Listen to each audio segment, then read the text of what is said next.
With your permission, Your Excellency, allow us to begin this great occasion with the national anthem and the East African anthem. The band.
With your permission, Your Excellency, allow us to begin this great occasion with the national anthem and the East African anthem. The band.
your permission, Your Excellency, allow us to begin this great occasion with the national anthem and the East African anthem. The band.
With your permission, Your Excellency, allow us to begin this great occasion with the national anthem and the East African anthem. The band.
Very good.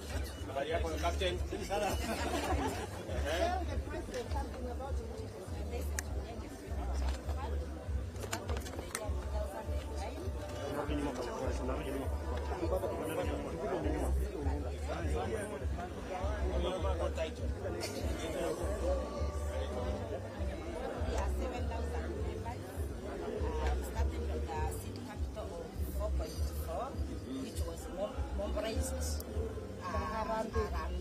And you sent 50,000. And you sent us 50,000. And sent us 50,000. Yes. Currently, we are at 70 million. We have been able to reach 7,000 women. And we intend, if we get a boost From somewhere. Okay. Wapi Aisha? They need a boost. Yes. We want the women of Embu this to go to other constituencies. Because it already has network, it already has the capacity. We just need to step back.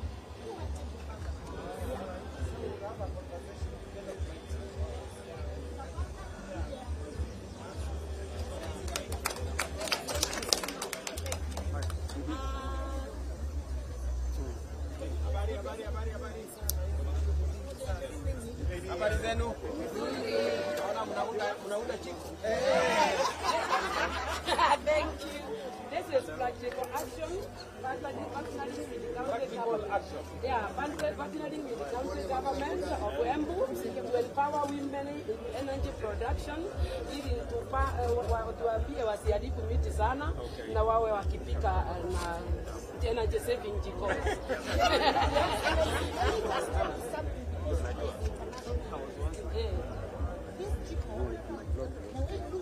We have trained some young women to help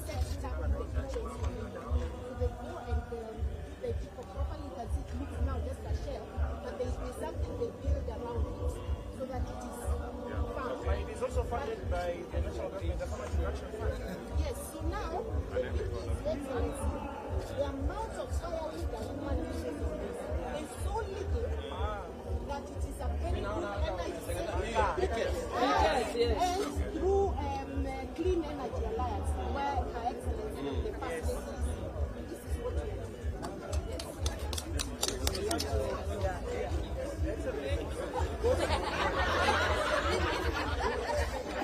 The Betty Muga who leads our team.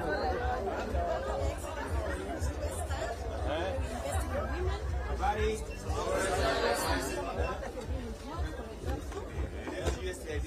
So this is a program that communities need. Yes.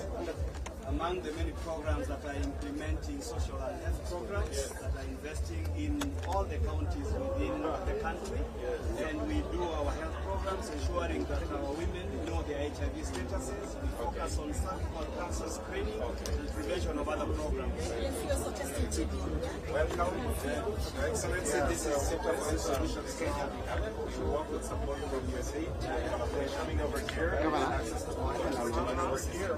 As far as the young persons that are young, all these are taking care of men.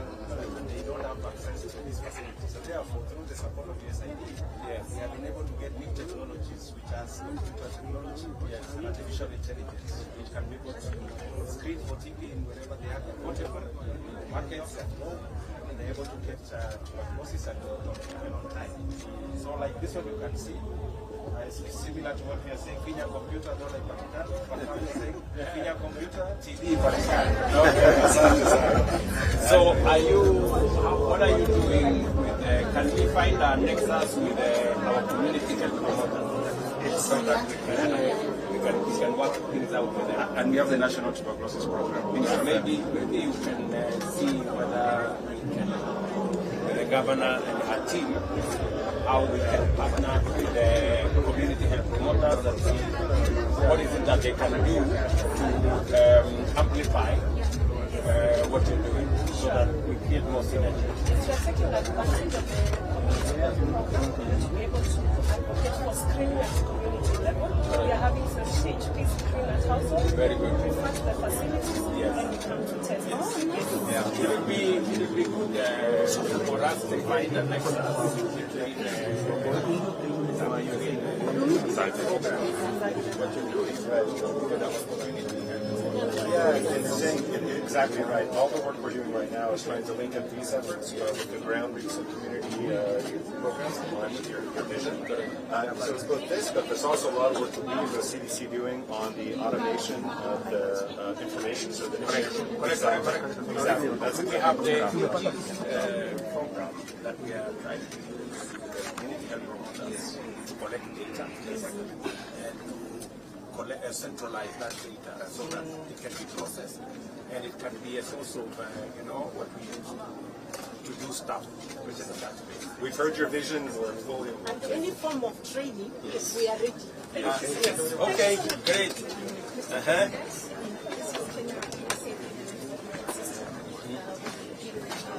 Grants to small businesses in the northern part of Kenya, the 6 counties, and this is our female-led SMEs. Oh, this is the Nir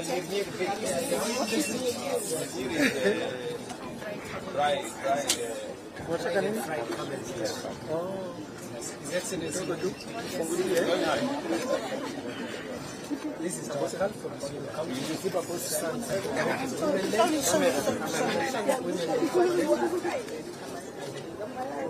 It's actually very nice.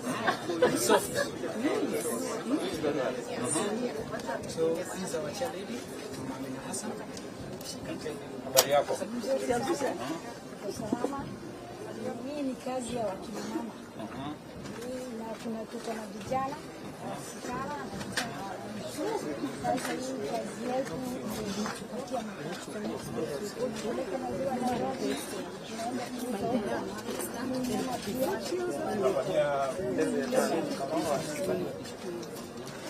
Can I have this? It's very nice. Very nice. Sasa Ndio hiyo ndio mapato yetu, na tulikuwa tumesaidiwa sana na USAID, tukafundishwa vile tunafanya, vile tunaenda kuuza mambo ya biashara, wanatufunza. Maziwa mnafanya nini na maziwa? Maziwa tunachemsha, tunauza, nyingine tunatengeneza yogurt. Na nyingine kuna wakati ulikuwa umefungua KCC. Yes, that's what I need. Tulipeleka huko. Alafu bado haijakuwa straight sana. Bado Kwa hivyo sasa hivi. Okay, nitarudia tena. Nitarudia nione. Kwa sababu hiyo maziwa yenu tunahitaji. Tuongezea pia machines za kufanya very good. Tunasema chini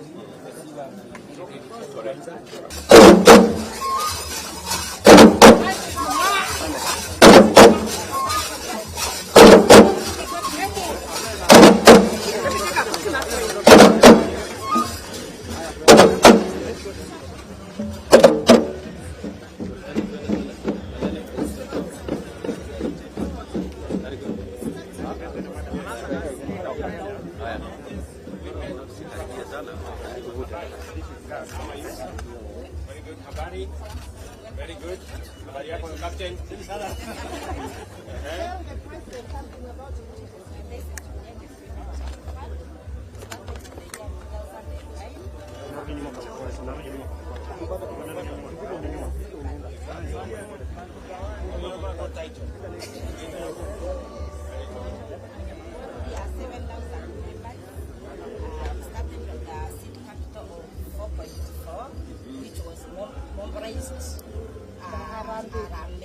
And you sent 50,000. And you sent us 50,000.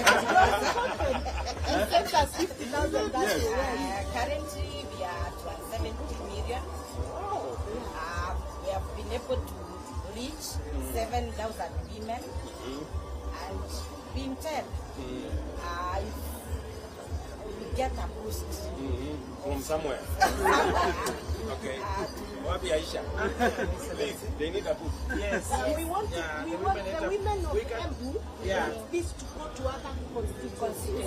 Because it already has network, it already has the capacity. We just need to step back.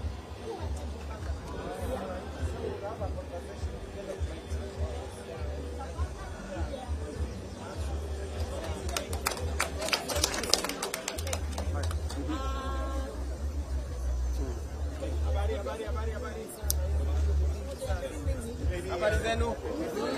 Naona mnaunda chips. Thank you. This is practical action. Partnering with the county government.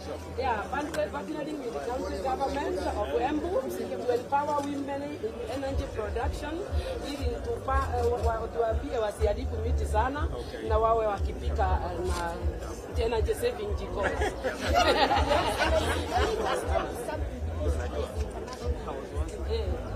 This jikon, the way it looks, we have trained some young women to help set up the kitchen. So they go and the jikon properly as it looks now, just a shell, but there is something they build around it so that it is found. But it is also funded by the national government, the Farmers Production Fund. Yes, so now, the amount of firewood that human uses is so little that it is a very good energy. And through Clean Energy Alliance, where Her Excellency, the First Lady, this is what we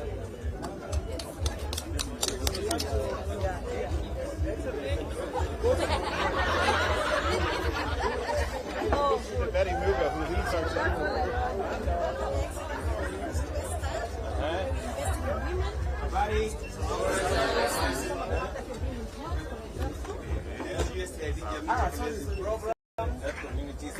Yes. Among the many programs that are implementing social and health programs that are investing in all the counties within the country. And we do our health programs, ensuring that our women know their HIV statuses. We focus on cervical cancer screening and prevention of other programs. Welcome, Your Excellency. This is Center for Health Solutions Kenya. We work with support from USA. Coming over here, access to all here. As far as the young businesses and our job organization, all these are taking care of the men.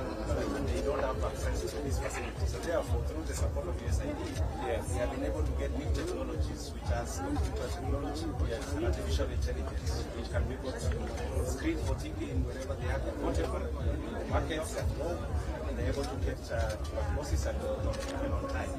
So like this one you can see, it's similar to what we are saying, Kenya computer, not like Pakistan. What we are saying, Kenya computer, TB, Pakistan. So what are you doing with, can we find our nexus with our community health promoters? So that we can work things out with them. And we have the National Tuberculosis Program. Maybe you can see whether we can, with the governor and her team, how we can partner with the community health promoters and see what is it that they can do to amplify what you're doing so that we create more synergy. So we're taking advantage of the community health program to be able to advocate for screening at community level. We are having some CHP screen at household. Very good. We refer to the facilities and we come to test. It will be good for us to find the next between our union what you're doing with our community. Yeah, it's saying exactly right. All the work we're doing right now is trying to link up these efforts with the ground reach and community programs in line with your vision. So it's both this, but there's also a lot of work that we as the CDC doing on the automation of the information. So the exactly. That's we have the program that we are trying to use the community health promoters to collect data and centralize that data so that it can be processed and it can be a source of what we use to do stuff within that space. We've heard your vision. We're fully And any form of training, we are ready. Yes. Okay, great.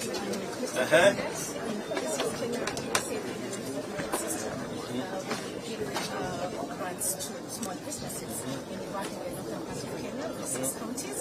And this is our female-led SMEs that this is the new right. What's the name? Oh, His Excellency. This is the help for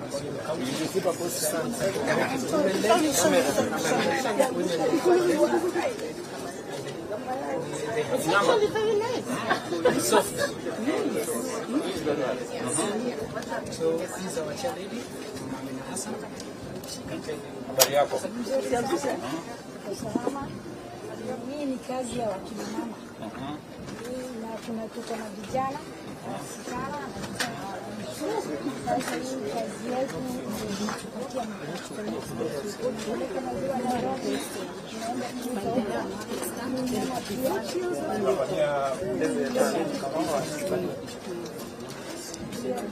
Can I have this? It's very nice. Very nice. Sasa ndio hiyo ndio mapato yetu, na tulikuwa tumesaidiwa sana na USAID, tukafundishwa vile tunafanya, vile tunaenda kuuza mambo ya biashara, wanatufunza. Maziwa mnafanya nini na maziwa? Maziwa tunachemsha, tunauza, wengine tunatengeneza yogurt.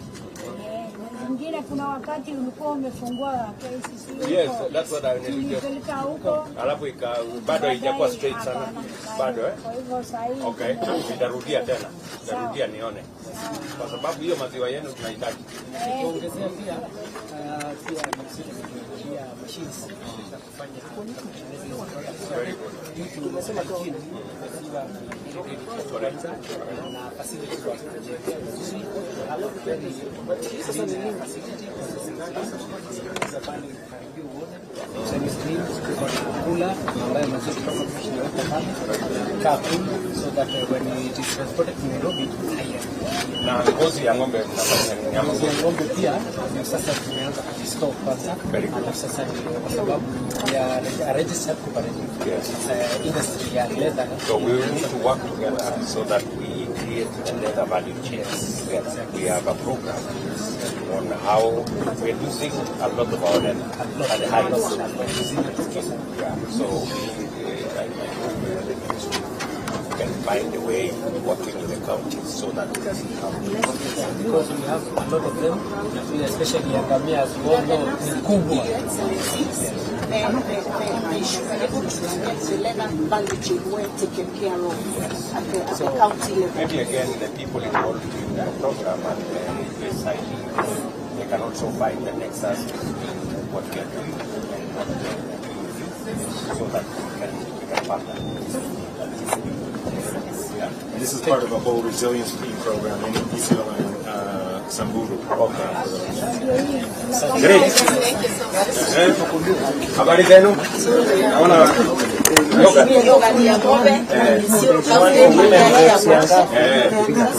wapi hapo? Pia hapo.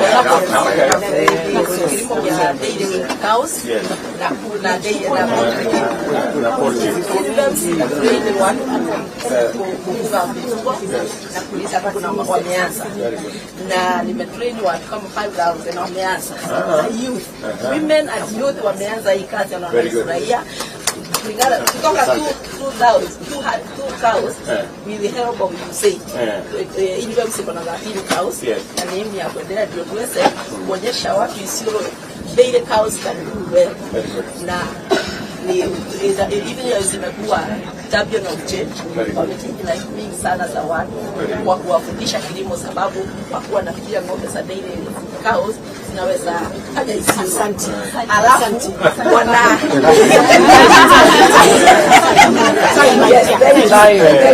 sasa kama training center inaendelea kukua hiyo training center ya women na wale wanaitaya wanakuja influence kusoma yes thank you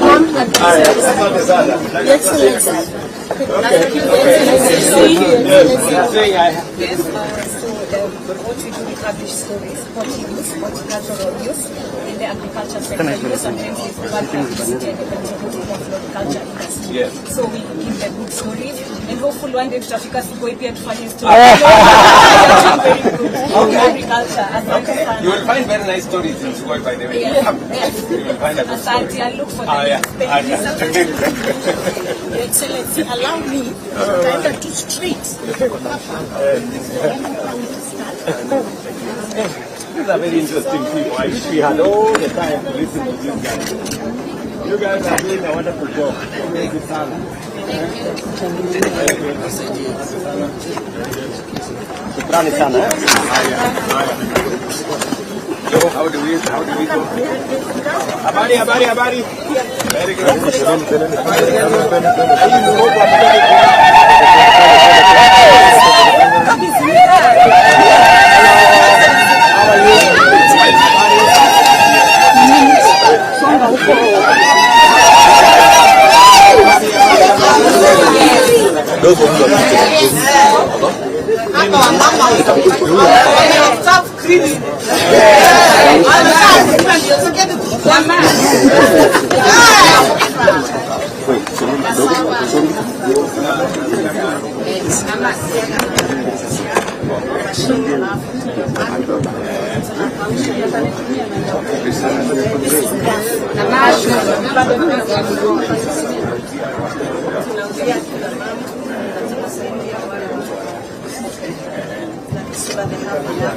Everything I want to start, a critical component of this is actually clean energy. And clean energy for a woman is going to be a therapy. So this is cocoa. So it uses less charcoal, plus it has an insulation area, and that enables them to really use energy efficiently. And then there's a solar power where they can light, they can use solar for lighting. Senator kutoka kule Veronica Maina kutoka Murang'a, mpigeni makofi. Tuko na bosi yangu ambaye ni Deputy Whip wa National Assembly, rafiki yangu sana, anaitwa Wako, mpigieni makofi. Naye senator wetu Mundi Gitonaga, senator wetu wa Embu, mpigieni makofi. Mpigieni makofi tena. Nitaruhusu kidogo kwa sababu women rep wetu hako hapa. Na leo ni International Women's Day. Mutaniruhusu women rep wetu kwa heshima na taadhima aseme jambo moja kwa sababu ni International Women's Day. Mpigieni makofi. Thank you, Your Excellency, the President of the Republic of Kenya, Dr. William Samoei Ruto, our Deputy President, Honorable Rigathi Gachagua, and all protocols observed. Wamama hoe! Wamama mpo! Muthenya toyo e! Muthenya toyo e! Tigane Jesu e! Tigane Jesu e! Your Excellency, Dr. William Samoei Ruto, we are deeply honored by your presence today as we celebrate the 2024 International Women's Day.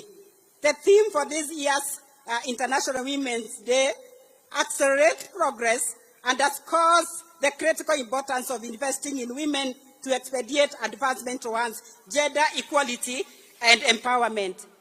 Empowering women and girls plays a pivotal role in fostering a more inclusive and equitable society, ultimately contributing to the eradication of extreme poverty and promotion of resilient democratic communities. Your Excellency, discriminatory social norms pose significant barriers to women's empowerment, limiting their opportunities for progress and equality. Some of these social norms, such as female genital mutilation, FGM, are still prevalent in some parts of Embu County. As you may be aware, Your Excellency, the FGM practice causes immediate and long-term negative effects, among others, health complications, school dropouts, child pregnancy, and early marriages. With full realization that this impacts our women and girls' future economic empowerment, as a county women representative, we have established a program of restoring hope in these women. Your Excellency, education is vital investment in their future and crucial for the overall progress and empowerment of women in society. Through our Restored Hope program, Your Excellency, we have successfully reintegrated girls and girls who dropped out due to pregnancy back into school. We remain grateful for the national guidelines for school re-entry in basic education, and we appeal for support to facilitate more girls to return to school. Additionally, Your Excellency, studies have shown that girls from poor families miss 20% of school days in a year due to lack of sanitary towels. Data from the Ministry of Education indicates that a girl that is absent from school for 4 days in 20 days loses 13 learning lessons, equivalent to 2 weeks of learning in every term, which affects their performance. To ensure our girls concentrate in their education, we provide sanitary towels to ensure that no girl misses school due to lack of this important supply. Your Excellency, gender-based violence, GBV, a modern-day pervasive violation of human rights, remains a significant obstacle to women's empowerment globally. Women and girls in Embu County are disproportionately affected by gender-based violence. Alarming statistics reveal high rates of physical and sexual violence in the county, emphasizing the urgent need for action. According to the 2022 Kenya Demographics and Health Survey, KDHS, 34% of women in Kenya have experienced physical violence since age 15. The percentage of women who have experienced physical violence since age 15 in Embu County were 40.3%. In the same survey nationally, 13% of women reported that they had experienced sexual violence at some point in their lives, while those who had been sexually violated in Embu County were more than the national preference of 21.5%. Your Excellency, though our office is actively engaged in advocacy and awareness campaigns against gender-based violence, no one arm of the government can end these fights alone. We all need to pull together to prevent and end gender-based violence. We are therefore urging our men, religious and community leaders, healthcare providers, security personnel, and the justice sector, and members of goodwill to all play their part to ensure we eradicate gender-based violence. Additionally, Your Excellency, our office conducts training on economic empowerment for women and has provided funding through GAV to various women groups to enhance their business. This financial stability enables them to contribute meaningfully to their nation's GDP through their entrepreneurial endeavors. Today, we are honored to have some of these empowered groups present to showcase their business. We urge you to support women from grassroots to trade with not only the county government, but also with the national government to respond to today's theme of accelerating progress. In conclusion, Your Excellency, we express deep gratitude for the government support of women's leadership to executive levels. The challenge now lies in leading by example as we mentor others. We urge you, Our Excellency, to be intentional on women's leadership, especially at the grassroots levels, and entrust them to lead in initiatives like Nyumba Kumi and other various positions of administration, for example, and as an assistant chief, head teachers, chiefs, chairpersons of boards of management, just to mention but a few. We believe that such positions will not only propel women to greater heights, but will also help serve as a role model to women and girls in the villages and ultimately accelerate the progress. Your Excellency, as I conclude, I wish to kindly request you to support me establish a gender-based violence center and my April governor to kindly provide us with land for the same purpose. Thank you so much, Your Excellency, for believing in us. May God bless you. May God bless Kenya. Happy International Women's Day. This is N Embu Women Representative. Na sasa nikiendelea kuketi, naomba tu niongee na lugha ambayo wamama wetu watasikia kwa sababu wako hapa. Atumia mwekuo gako karokemika president, gako karokemika deputy president, gako karokemika gavana wetu. Asanteni sana, Your Excellency. Nituramenya ofisi yaku ni irarwa na njovi muno ira itaimbetekerie ni watho. Na atumia aria mai guku nio casualties a njovi ira itaimbetekerie ni watho. Atumia aya monaga athuri yao na marere uguo matakumenya kuria marere kana magoka mayatukire. Kwe masukuru thaa ino mataina ciana cia cukuru because ovoro wa ciana nduramenyeka. And so, Your Excellency, niraboya uguo twina njiti nene ya kurwa na dawa cia kurebia na njovi cia ibango twikirire undu ucio uboro wa kurwa na gender based violence thiini wa Embu County. May God bless you, may God bless Kenya, may God bless Embu County. Thank you. Makofi ya women rep wetu. That was a very elaborate speech, and make sure you hand over that speech to His Excellency ili aende akisoma vizuri. Your Excellency, let me nitambue Deputy Governor wetu, tafadhali mahali uko simama uonekane na usalimie watu. Mpigieni makofi tafadhali. And before I hand over the program, Your Excellency, kwanza mimi nataka kukuambia shukrani. Ukiangalia kina mama wote ambao wako kwa serikali yako, they are very happy. Na hata wenyewe wana smile kuliko sisi zote. ni kumaanisha unawaendelea kuwatunza na unawapeleka vizuri. And Your Excellency, I remember wakati tulikuwa natafuta kura, na you are very specific and keen kuhakikisha kura ya gavana wetu Excellency Cecily Mbarire imechungwa na imekingwa vizuri. Na Your Excellency, nakumbuka you are calling us personally. Wakati kulikuwa na maneno kama haiendi mzuri, sisi tulisimama kidete na wewe, tukakinga kura ya Mwarwa Njage, na nginya ino niturakena nike gavana wetu because of the work we did. And Your Excellency, hata vita physical ili happen ndio hiyo kiti isiende kwa mtu yoyote. And Your Excellency, hiyo ndio kitu umetufunza sisi kama vijana ambao you are mentoring katika uongozi hii ya nchi yetu, ya kwamba tukiweka kina mama mbele, and any community is measured by the progress of the women within that community. And Your Excellency, ile wakati tunafanya maendeleo huku, actually maendeleo nyingi ambayo tumegonga kwa ofisi yako ni maendeleo ya kusaidia kina mama.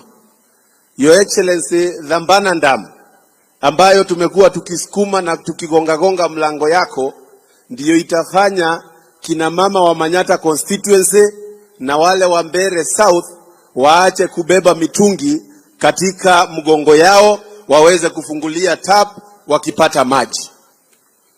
Your Excellency, barabara ile nimekusumbua nayo sana, barabara ya kutoka Ena kwenda Kidhimu, mahali unapenda sana, mahali inaenda mpaka Ndato alafu ikuje hivi Kivwe ikuje Kangaru pale.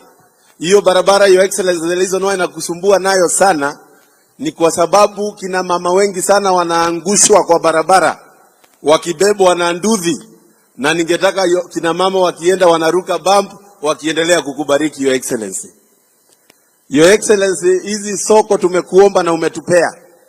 Soko hii hapa kubwa ya town ya mahali inaitwa Mbuvori, ya kule kunaitwa upande ingine ya Carolina na Kidhemo. Your Excellency, hizo soko tumekuomba kwa sababu tunataka kina mama wetu waendelee kukaa mahali mzuri na waendelee kufanya biashara yao vizuri. Your Excellency, nimeambiwa ni kuombe hombi moja.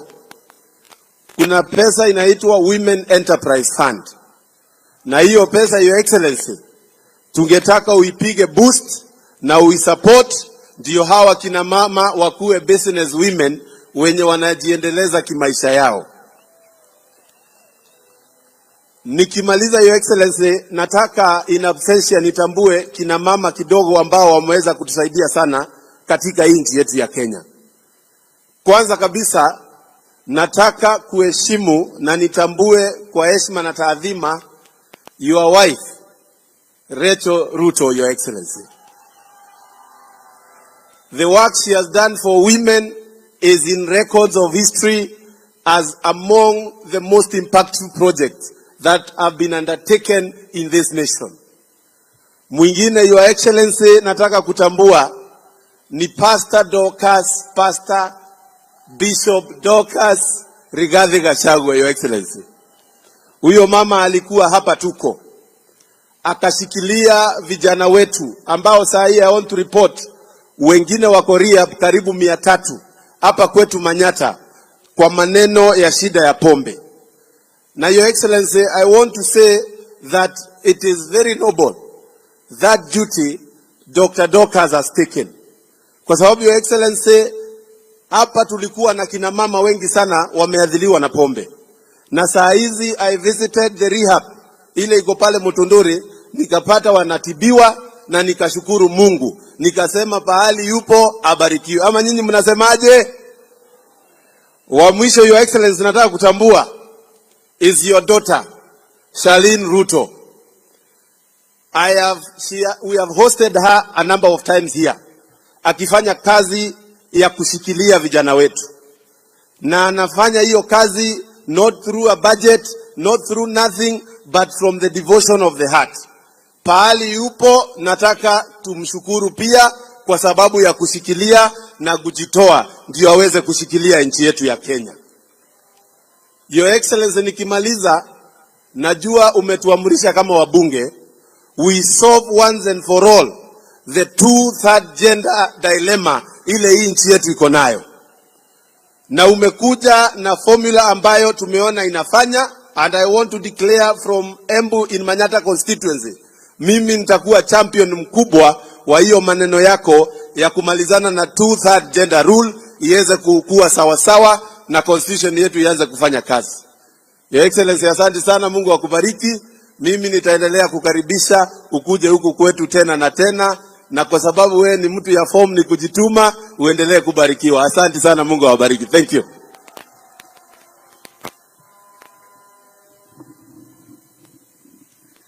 Your Excellency, allow me to take this opportunity to appreciate the presence of everyone who is here today to celebrate the International Women's Day with the great women of this nation.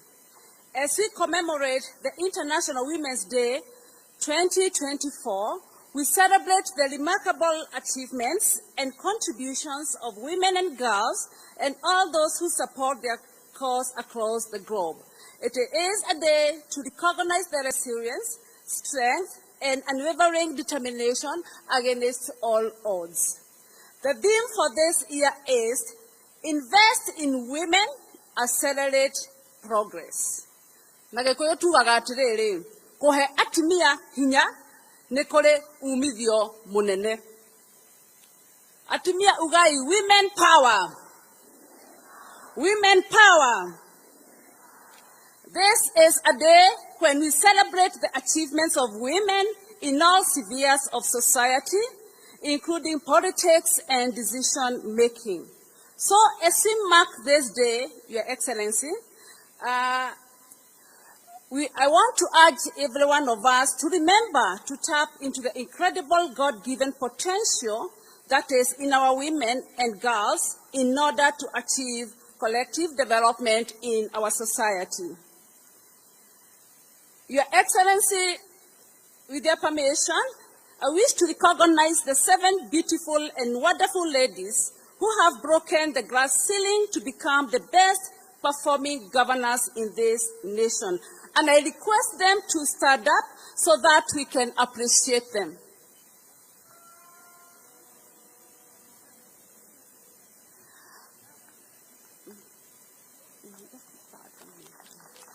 Atimia netugerei governors aito gemi inya cia kairetu. 1, 2, 3. Thank you very much. Asanteni sana. Let me also appreciate our development partners who have continued to support the cause of women and girls in this country over the years. But I also want to give special recognition to our greatest champion of the women agenda, who is none other than His Excellency the President of this great nation.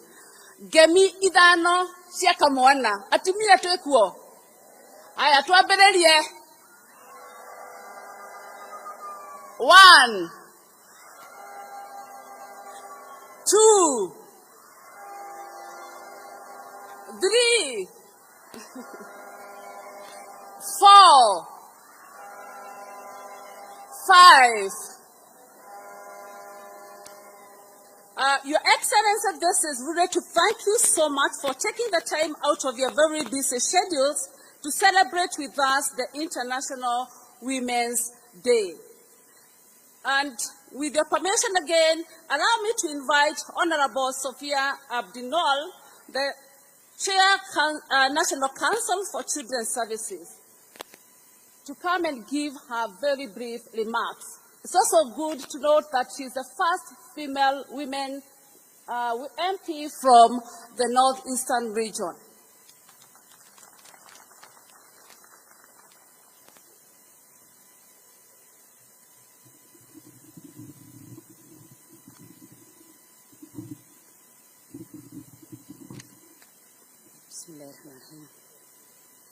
Your Excellency, the President of Republic of Kenya, Honorable Dr. William Samoei Ruto, Your Excellency, the Deputy President of Republic of Kenya, all protocol observed. I am very humbled and honored to be here today to celebrate the International Women's Day 2024. This is indeed a special day to recognize the achievement and the contribution of women in our society and to reaffirm our commitment to gender equity and women empowerment. We recognize our G7 women. We recognize our governors women. You have seen what they have done. They have shined, they have shown us what they have done and what a woman can do. Women are the backbone of our nation. They deserve respect, recognition, and support. They are making difference in every sector, Your Excellency. Your Excellency, investing in women to accelerate progress is not only the right thing, but is the smart way of doing business, Your Excellency. Today, as we celebrate success in women empowerment and advancement in Kenya, we must also acknowledge the challenges and barriers they face. We know women still face discrimination, violence, poverty, lack of education, healthcare challenges, clean and safe drinking water, and limited opportunity, Your Excellency. We know we have a long way to go to achieve sustainable development goals and the Agenda 2063 of the African Union, Your Excellency. Your Excellency, we have the power of solidarity, partnership, and collaboration as the women of this nation.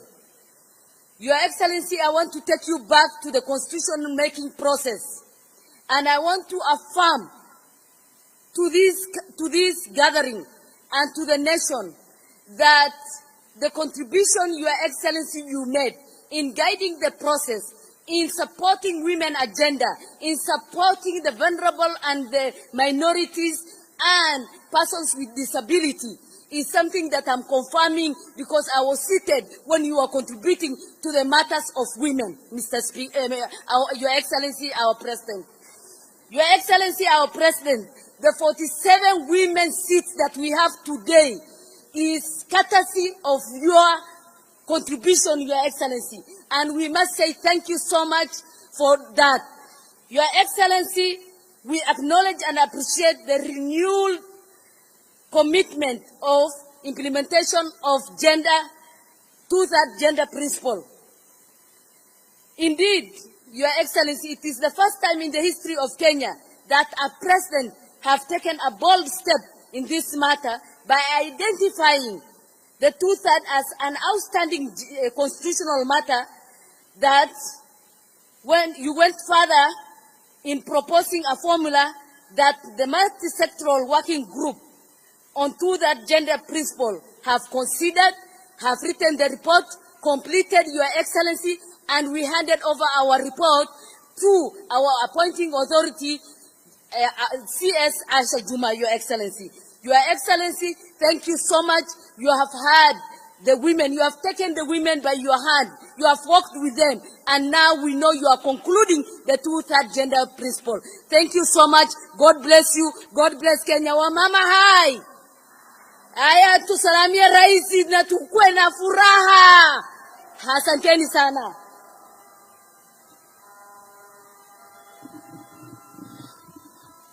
Your Excellency, next we are going to have Ms. Anna Mutavati, County Rep UN Women Kenya, who is also going to make very brief remarks.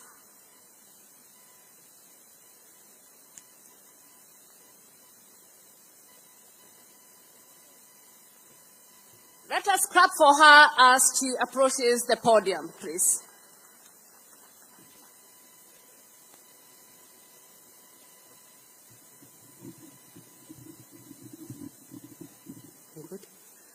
Chief guest, His Excellency Dr. William Samoei Ruto, the President of the Republic of Kenya and Commander-in-Chief of the Kenya Defense Forces. His Excellency President, Deputy President of the Republic of Kenya, Honorable Rigathi Gachagua. Our host today, Her Excellency Governor Cecily Mbarire, Governor of Embu County. Distinguished guests, all protocols observed. Good morning and happy International Women's Day. I bring greetings from the UN family, United Nations family in Kenya. I also bring apologies from our UN resident coordinator, who unfortunately could not make it to join us today. My name, as introduced, is Anna Mutavati. I am the country representative of UN Women to Kenya. I am joined here by members of the United Nations family in Kenya. And we are also honored to be hosting the Deputy Executive Director of the United Nations Population Fund, who is visiting Kenya from New York. Let me begin by thanking you, Your Excellency, for your presence today as we commemorate this year's International Women's Day. Your participation is proof of your personal commitment and your dedication and the dedication of your government to honor women while advancing gender equality. Distinguished guests and excellencies today, we are joining the rest of the world in commemorating the International Women's Day under the theme, Invest in Women, Accelerate Progress. We celebrate the progress that we have made globally and in Kenya in terms of advancing the rights of women, but also reflecting and gearing up for the persistent and emerging challenges that confront us today. Allow me, Excellency, Mr. President, sir, to share a few data points to demonstrate the theme for this year.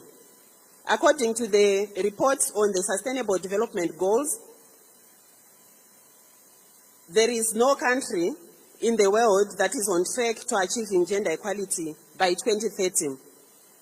Globally, 1 in every 10 women is living in extreme poverty.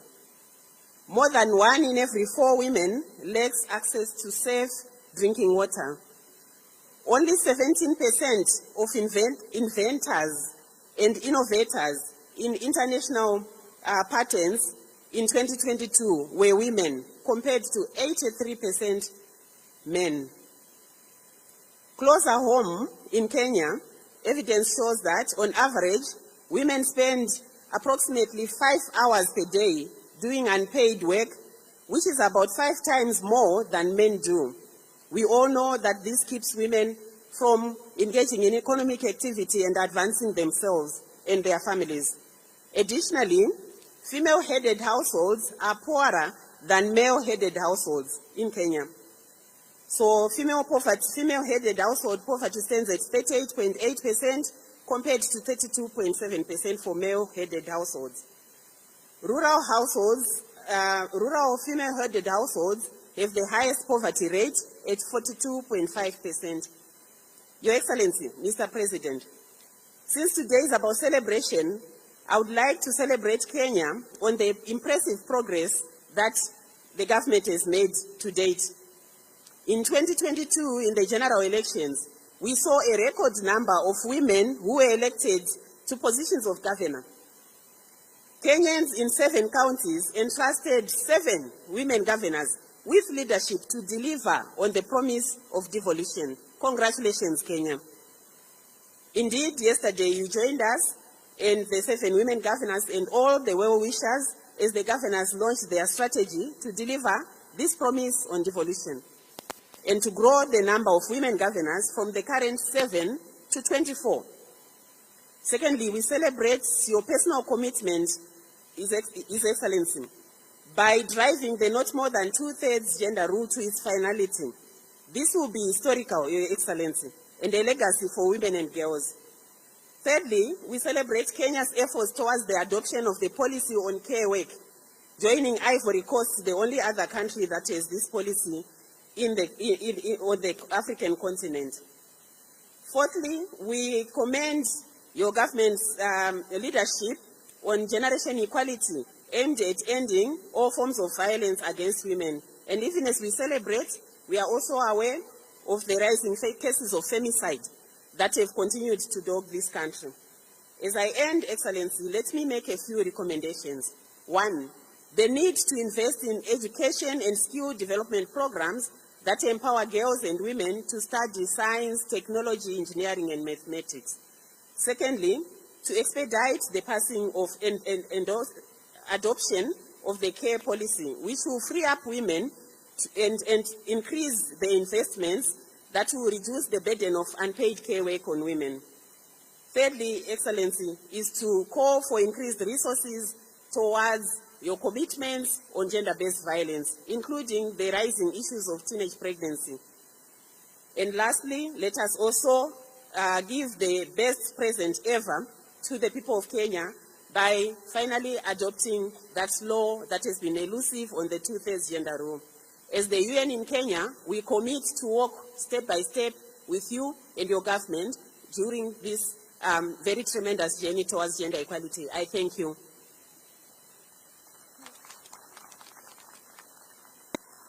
With us, Your Excellency, we have Mr. David Gosney. He is the Charge d'Affaires U.S. Embassy, and he is also the co-chair of the National Gender Sector. Please allow that he gives us a few remarks.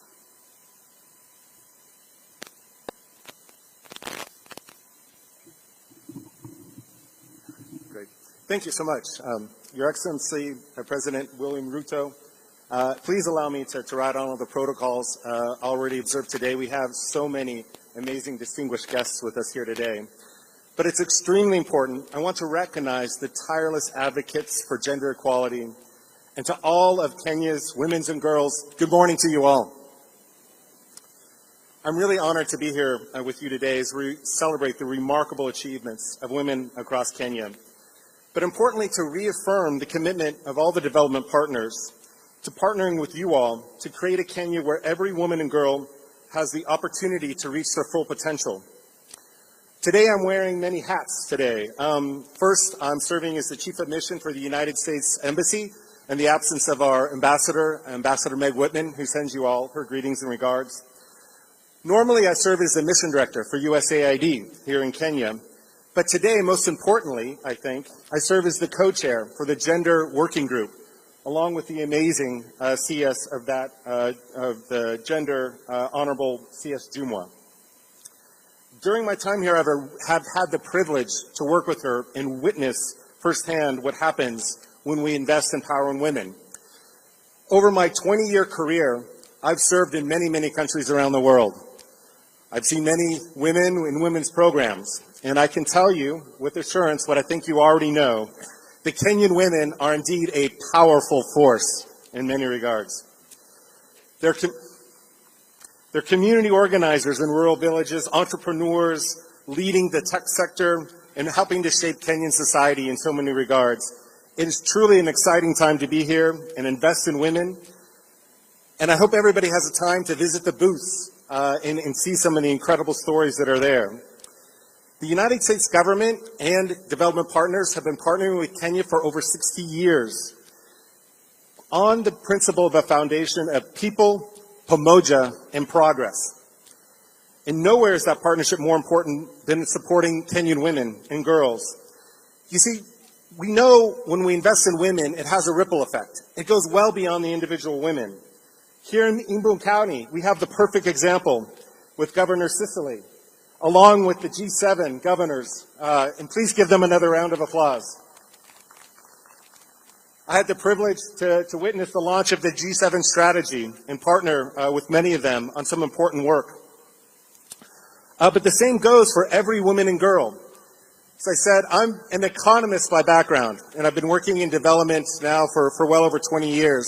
And we work very hard to figure out what works. What are the most impactful ways we can foster development in a country? And it's hard. It's very hard to find something that consistently works over and over again. But there's one thing that stands out. There's one consistency. There's one thing that we know, that investing in women works. When you invest in women, you not just invest in that individual. We know what happens when a woman has income. What do? They invest in their family. They invest in education. They invest in food. But it goes well beyond their family. They invest in businesses, farming, small businesses, large businesses, entrepreneurs. They become community leaders. and they become governors of counties. That's why we're committed to continuing that investment as we go forward. But we know challenges exist. For example, we know that here in Kenya, unfortunately, I just found this out yesterday, I actually didn't know this, that Kenya has actually the second highest child pregnancy rate in the world. And we know that has some impacts that are very significant. First, we know that if a girl finishes education, they're 50% less likely to engage in child education. But it goes beyond that. If a child and a woman just has 1 year of education, statistics show that they earn 25% more income. They become members, active members of the economy going forward. That's why it's so important to invest in women, in their education and in their job creation. And yet here in Kenya, there's still 1.5 million women that are unemployed and underemployed. If you do the mathematics on that, that's 270 billion Kenyan shillings a year that could be in the Kenyan economy, driving economic growth, driving prosperity for so many families going forward. And that's why it's also important to invest in women leadership who can lead well beyond economic growth. Our shared values are why donors are continue to foster programs, partner with the Kenyan government, partner with financial institutions, provide mentoring opportunities. For example, we've partnered with over 60,000 women and girls for 10 to 19 years across the country with mentors, and that's generating some truly amazing results. I want to give one example, and then I'll conclude. Just recently, the first ever award for the world's best nurse was given out. And you know who won that? A Kenyan. A Kenyan nurse won that. And you know what that person is doing right now? They're working in Marsabit to address the Rift Valley fever there. They're going back to their communities and fostering real development in there. That's why we're going to continue to work together with you all. We'll continue to work together with the government to foster new policies, new innovations, development programs, hand in hand with you all, and support you all to be the leaders, the entrepreneurs, the champions in the future, who knows governors, and who knows beyond. Thank you very much.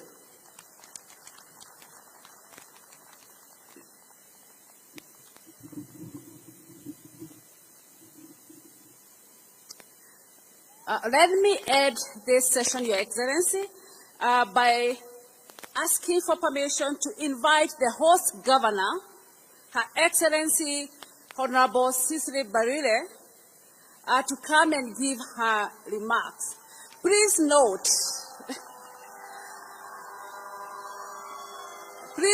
that she is the chair of the ruling party UDA. Governor Toyo, Modhakovo, Nagaine Mwega. Karibu sana.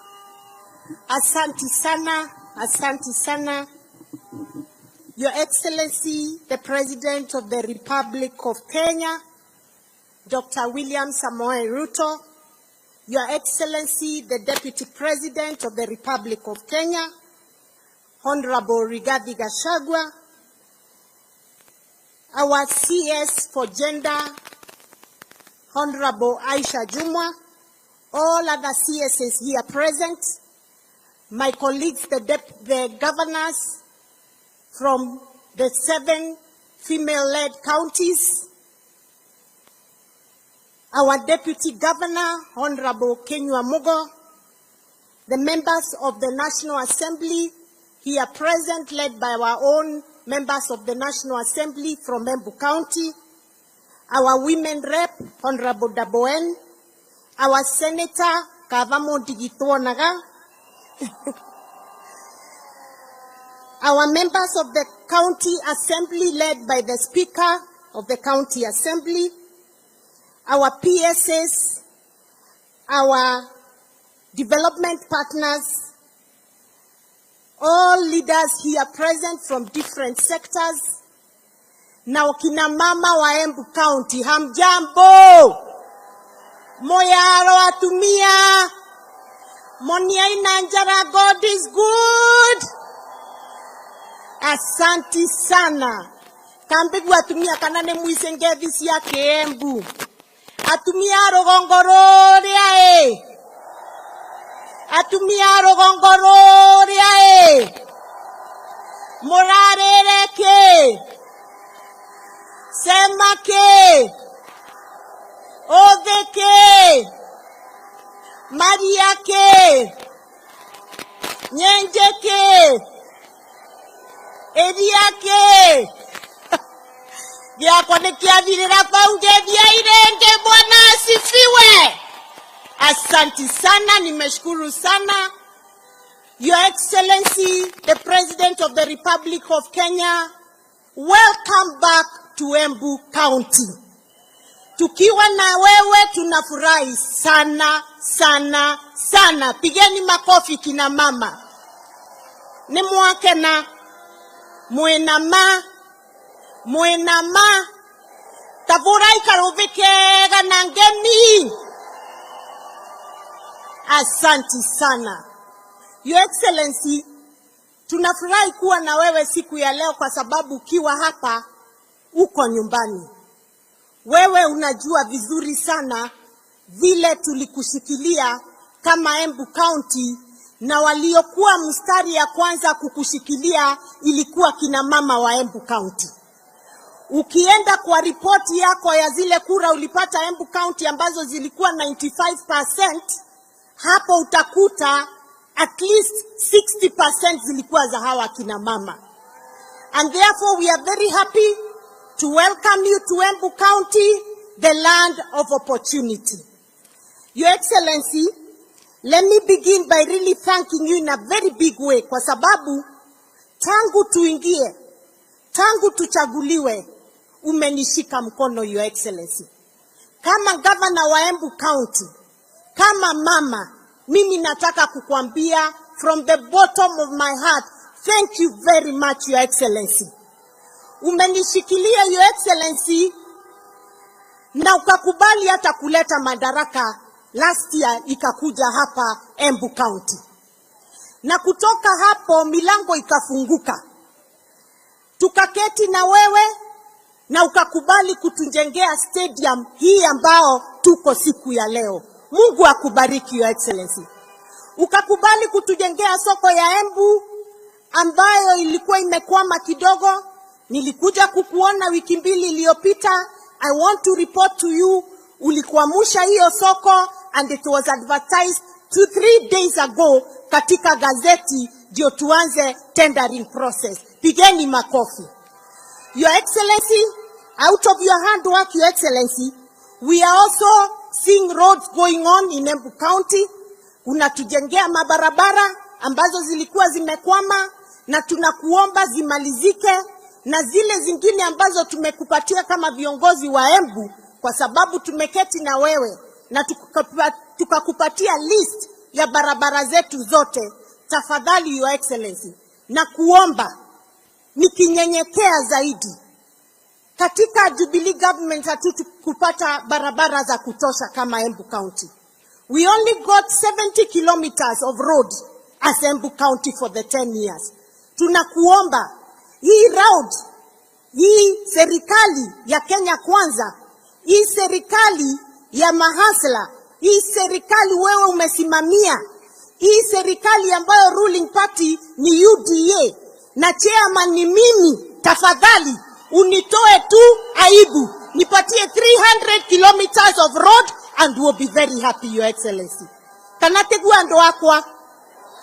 Asante sana Your Excellency. Ulituambia utatusaidia na Njokere Stadium ambayo itakuwa state of the art sports center. Bado nataka kukukumbusha, bado tunangoja hiyo stadium ndio tukue hata sisi hiyo Africa Cup of Nations, hata hiyo tunataka ikuje hapa Embu County. Your Excellency, I want to thank you, na Mheshimiwa Mukonji amesema hapa, kwa zile soko ambazo umekubali kutuletea under the ESP. Your Excellency, I want to report to you katika hizo markets ambayo moja ni hiyo ya Mbuvore, Kangaru, Kanywambor, Isiara, Karurumo, Ogwere na Makutano kule Mwea. Bili tayari ziko advertised na zimepatianwa tender. On Monday, mimi na Mheshimiwa Mukonji MP Manyata tutakuwa tunafanya ground breaking ya hiyo soko kule Mbuvore saa 10 on Monday. Pia Your Excellency, on Tuesday tutakuwa kule Runyenjes Karurumo tukifanya ground breaking ya hiyo soko ya Karurumo na Mheshimiwa Karemba. Mimi nataka kukushukuru na nikuambie tunataka hiyo kazi ianze na hizo soko zingine 5 pia ianze ndio ukuje ufungue kama zimeisha. And I want to thank you because you have given the women of Kenya dignity. Mama mboga umemkumbuka na unamjengea soko ya maana ambapo hata kuna nasari ya kuweka mtoto wakati yako kazi. Unasema utaki mama ashindwe na kufanya kazi yake ya soko kwa sababu ako na mtoto mdogo. Thank you because tutakuwa na nasari hapo. Sisi wenyewe county tutaweka mwalimu hapo. Tutahakikisha there is a caretaker, angalie mtoto, mama auze mboga, apate pesa ya kupelekea familia yake. Asante very much, Your Excellency. Your Excellency, I want to thank you for another very good program, that of community health promoters. Your Excellency, Embu County took on 1,563 community health promoters ambao wamekuwa trained and they are doing a beautiful job. Asante kwa sababu umekubali tulipe nusu county, nusu national government, and we are sure with that we'll be able to provide proper health care for our people. Your Excellency, tumeshaanza ile county aggregation and industrial park kule Mashanga. Na tunajenga hiyo ndio tuangalie value addition ya chakula zetu ama wa cash crops katika Embu County. Your Excellency, will be focusing on macadamia, avocado, coffee, tea, cotton, dengu, and the leather value chain, Your Excellency, ambazo tumekubaliana, and honey, Your Excellency. Your Excellency, tukombali, we are at about 30% in terms of building of the type, and we are asking that when you come back to Embu, tutakupeleka huko uone ile kazi tunafanya, and we have already started engaging the national government to prepare for private investors. And I'm happy to report to you, we have some investors willing to invest in macadamia, we have some investors willing to invest in the coffee value chain, and we are requesting you to kindly continue supporting us. Your Excellency, kwa sababu leo ni siku ya kina mama, allow me nitumie hii nafasi to celebrate the rural Kenyan woman. Mama wa mashinani katika county. Kina mama hai. Your Excellency, bila mama hakuwezi kuwa na familia. Bila mama hakuwezi kuwa na community. Allow me nikwambie ile kazi yao wa mama wanafanya hapa Embu County. And I believe the same is the case across all the counties. Hapa mama wa Embu anaamuka saa 11 ya asubuhi. Kanate guo. Wanaamuka saa 11 asubuhi. Akiamuka, kitu ya kwanza anafanya ni kuchemusha maji ya watoto waoge wakienda shule. Anachemusha ingine ya kwenda kukamua ng'ombe. Anachemusha ingine ya bwana akiamuka apate maji ya kuoga. Na anapika breakfast. Anaenda anakamua ng'ombe, anarudi, anaweka githeri kwa jiko, ndio kukue na lunch ya hiyo siku. By the time ifike saa 2, mama amekamua ng'ombe na amepeleka maziwa. By the time ifike saa 2, watoto wameenda shule na wamekunywa breakfast. Na akitoka hapo, bwana akiamuka anampatia breakfast. Kweli si kweli? Kutoka hapo, ndiye huyo mama anakimbia kwa shamba. Either ni ya majani, ni ya kahawa, ni ya chakula kingine. Anakaa hapo, na katikati ya hiyo shughuli anakimbia nyumbani kuangalia kama getheri bado inaendelea, anaongeza kuni. Anakuja lunch, anapikia bwana. Anarudi tena wapi? Kwa shamba. Anatafuta kuni ya kupika. Huyo mama, mtoto akigonjeka ndiye anakimbiza hospitali. Huyo mama, kama kuna meeting ya shule ndiye wa kwanza kukimbia. Akisikia MP anapatiana basari, mama ndiye huyo anakimbia kwa basari. Akisikia hustler fund, anaangalia kwa simu kuangalia anaweza pata pesa ngapi kwa hustler fund. Hiyo ndio kazi ya mama. Mama hananga saa hata moja ya kuketi chini kupumzika. Wakati wake kwa kupumzika, Your Excellency, ni saa ya saa 10 akienda kwa soko ama akienda kwa group ile chama wakiangalia mambo ya table banking. Hiyo ndio kazi ya mama. 24 hour ndio kazi ya mama. And therefore, Your Excellency, ujue jioni ikifika, watoto wakikuja kutoka shule wanaangalia kama mama amewapikia. Mzee akitoka mahali ametoka jioni kuongea siasa hapo kwa town, akirudi chakula mama ashatengeneza. Jipigieni makofi kina mama. Nyinyi ni watu wa nguvu. Na tena Your Excellency, huyu mama wakati amepumzika, ameoga, ameenda kulala, mzee akifika pia kazi nyingine itaanza. Na hawakatai kwa sababu lazima wafanye kazi yo. Wanginya turute wera guo. Wanawago siara no andoe. Hata kuzaa lazima tuzae. And I'm happy, Your Excellency, for the first time in the history of Kenya, tumeleta mama katika programs za county na programs za Kenya. Na wewe, Your Excellency, I want to thank you for seeing the effort of the woman of Kenya and finding it necessary to support programs for women. Kwa hivyo, Your Excellency, kwa sababu ya ile kazi yao akina mama wanafanya, we need certain things to make our work easier. And those certain things, kwa kizungu tunaziita practical gender needs. Practical gender needs ni nini? Mama anahitaji energy saving jiko, ndio asikuwe akitafuta kuni kila siku. Mama anahitaji gas ambaye ataweza kununua kwa bei nafuu, ndio asikuwe anakimbilia kuni kila siku. Ndio hata mzee akikuja usiku asikuwe saa 5 ya usiku ako kitchen akiweka chakula moto apatie mzee. Kanategua ndo akwa. Mama anahitaji maji ifike kwake kwa mboma, ndio asitumie masaa mingi akienda kutafuta maji kwa mto. Those are called practical gender needs. Mama anahitaji hospitali ambayo itaweza kumsaidia akitaka kuzaa aende azae bila shida. And that's why I want to support that, Your Excellency, Linda Mama program tafadhali iendelee. Tafadhali Linda Mama iendelee. Na hiyo na sisi tunaendelea kujenga mahospitali kuhakikisha kuna dawa.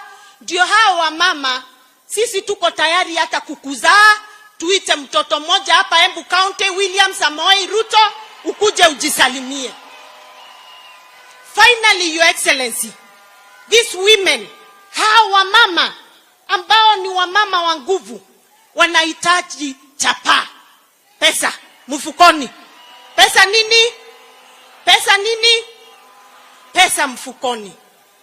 Katika hiyo pesa mfukoni, Your Excellency, kahawa yetu, majani yetu, maziwa yetu, makademia yetu, avocado yetu, ngena yetu, green grams, ngena, mera yetu, mogoka.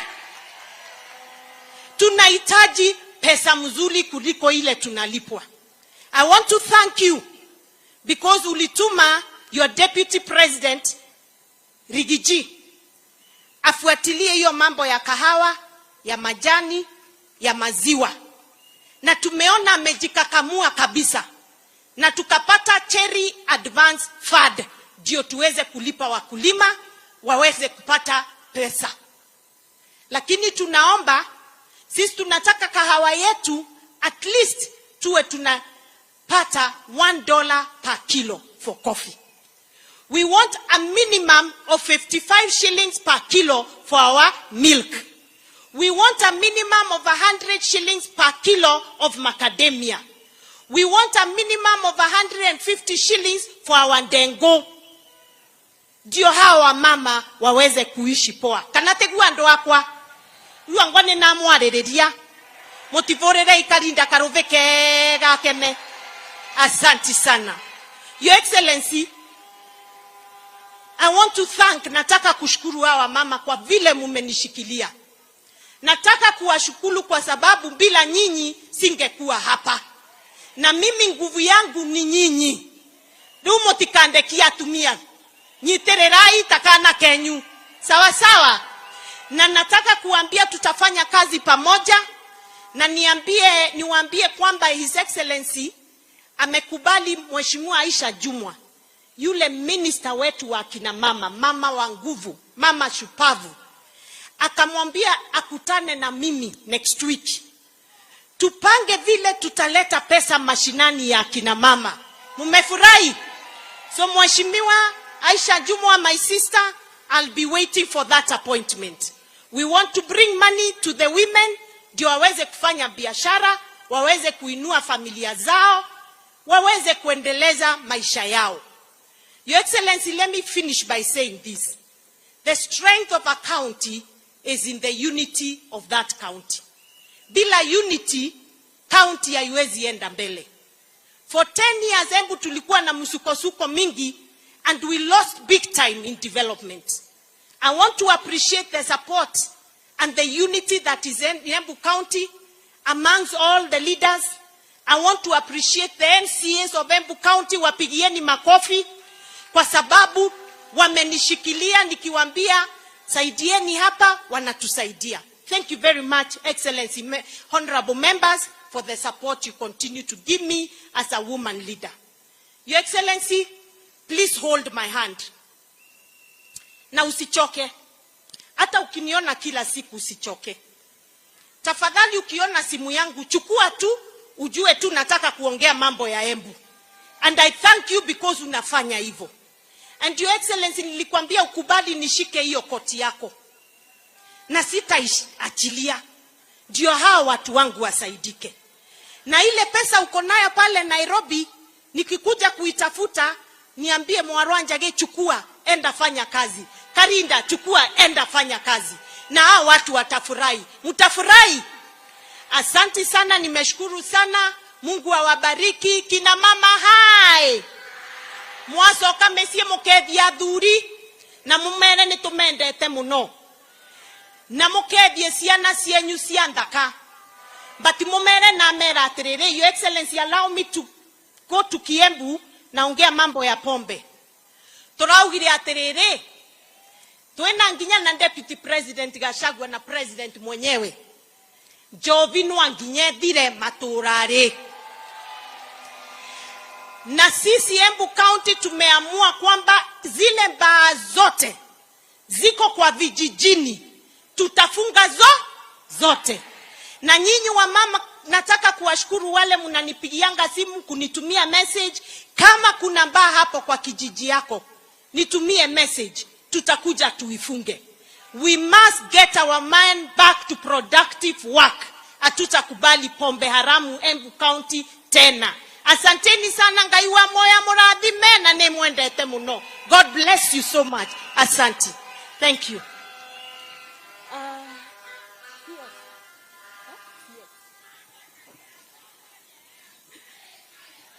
Asante. Yes. Asante sana, kwa hiyo asante sana, nimeshukuru. Sasa kina mama, tuko na kiongozi wetu wa mama, mama shupavu. Tunamuita shangazi wa Kenya. Anaitwa Aisha. Waziri, please come, speak, and then you call the chair of the Council of Governors, Governor Anne Waiguru. And please, while you are here, Waziri, kindly introduce the CSAs and PSAs who are here with us today. Asante sana. Huyu mama anafanya kazi ama afanyi kazi? Ebu onyesheni kwa mikono hivi. Asante sana. Karibu sana. Asante sana. Asante sana Mheshimiwa Cecil Mbarire, Mheshimiwa Rais wa Jamhuri yetu ya Kenya na Amiri Jeshi Mkuu wa majeshi yote ya nchi ya Kenya, Mheshimiwa William Samoei Ruto, Naibu wa Rais Mheshimiwa Rigathi Gachagua, wastahiki magavana walioko hapa leo wakiongozwa na gavana aliye mwenyekiti wa magavana na gavana wa Kirinyaga, hasa sana G7. Waheshimiwa wabunge wa taifa na wabunge wa kaunti, waheshimiwa mawaziri wenzangu na makatibu wakuu walioko hapa leo, wafanyikazi wote wa serikali, itifaki zote nikizizingatia, kina mama wa taifa letu la Kenya, kina mama hoye!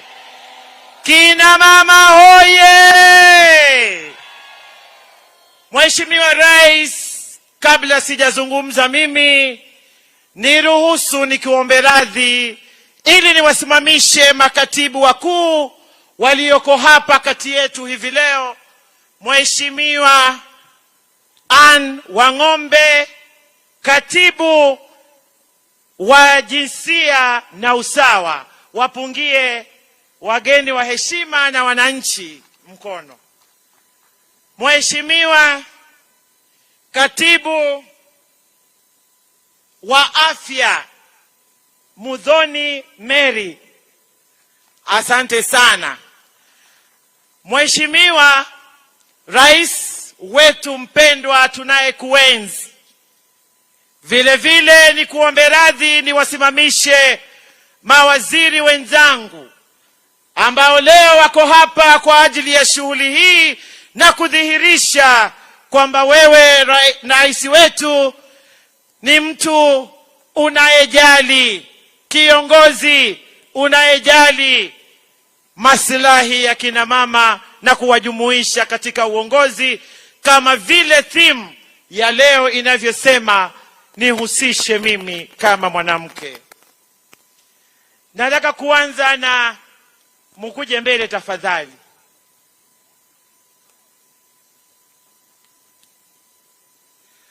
Yale yote ambayo amezungumza Mheshimiwa gavana wetu aliye mwenyeji wetu Mheshimiwa Cecil Mbarire kuhusu kina mama, kweli kina mama wana kazi ya kutoka lisaa la kwanza hadi masaa 12, ukichanganya na wale vingine 12. Nataka niwapongeze, na mimi nataka niwaimbie nyimbo moja tu kina mama. Najua nyinyi hamutanijibu kwa sababu labda hamuijui, lakini nichukue fursa hii Mheshimiwa Rais na kuomba radhi, niwapongeze tu kwa njia ya kipekee. Shangwe, shangwe na vigelegele, tumpongeze mama, hakuna aliye kama mama. Hongera mama, hongera.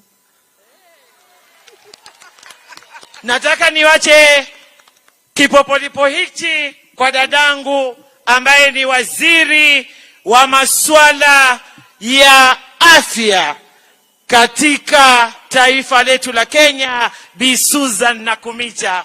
Musikie sauti yake pia kama mama. Asante sana. Kwanza mimi nataka kushukuru Mheshimiwa Rais kwa kunipa fursa kama mama kufanya kazi ya afya. Kina mama wa Embu oye! Mpo? Mimi niko na swali. Mtoto akiwa mgonjwa, nani umpeleka hospitali? Mama. Sawa kabisa. Mzee akiwa mgonjwa, nani umpeleke hospitali? Si mama. Na je, mama akiwa mgonjwa, nani anampeleka hospitali? Si ni mama mwenyewe. Asanteni sana kina mama. Hilo ni thibitisho rais ya kwamba hao wa mama ndiyo madaktari wa ukweli. Na rais, ningependa kuwaeleza wamama wa Embu. Gavana ameuliza ya kwamba linda mama iendelee. Na nataka kusema hivi. Linda mama ilikuwa inakulipia wewe wakati wewe ni mjamzito na ukishajifungua kwa mwezi mmoja tu. Sasa hii wakati mwingine mote nani anakulinda? Si unahitaji pia afya. Sasa ile sheria tumeleta mpya, bima ya afya mpya, hailindi mama peke yake, inalinda mama, inalinda mwanafunzi wa shule, inalinda mzee wa nyumba na inalinda jamii yote. Na rais amekuwa mzuri sana kwetu. Amesema wamama msichoke na mambo ya afya. Ile bima ambayo mlikuwa mnalipa shilingi 500, sasa ameshukisha ni shilingi 300. Na rais tena amekuwa mzuri sana. Amesema wale watu ambao wanaketi kwa red carpet walipe 2.75%, ishughulikie afya yenu nyinyi wote. Na rais pia amekuwa mzuri sana. Ametupatia fund ambayo ukipatikana uko na diabetes, uko na hypertension, wewe ni kuenda tu na serikali inakushughulikia. Na mimi kama mama wa afya number 1 nitahakikisha hiyo pesa yote inatumika vizuri na nyinyi wote mnapata bima ya afya. Asanteni sana na Mungu akawabariki. Asante sana waziri wa afya. Sasa nimlete waziri wa wafanyikazi na hiyo nyingine Kiswahili sasa inaitwa nini? Jinsia ya kijamii. Mheshimiwa Florence Bore. Asante sana rais. Wanao Embu hamjambo? Asante sana. Niko hapa nataka kushukuru rais na makamu wake kwa ile nafasi ambayo wamenipatia kwa wizara ya Labor na Social Protection. Hapo ndio ninashughulikia na kutafuta kazi ya watoto wetu kule ng'ambo, na pia ninashughulikia zile pesa ambazo ni za inua jamii ambao tunawapatia wale ambao wajiwezi kwa society. Kwa hivyo nataka kuwapongeza nyinyi wote kwa kukuja siku ya leo na kuwatakia Happy Women's Day. Sasa nataka nimlete waziri wa biashara na viwanda, waziri Rebecca Miano. Asante sana waziri.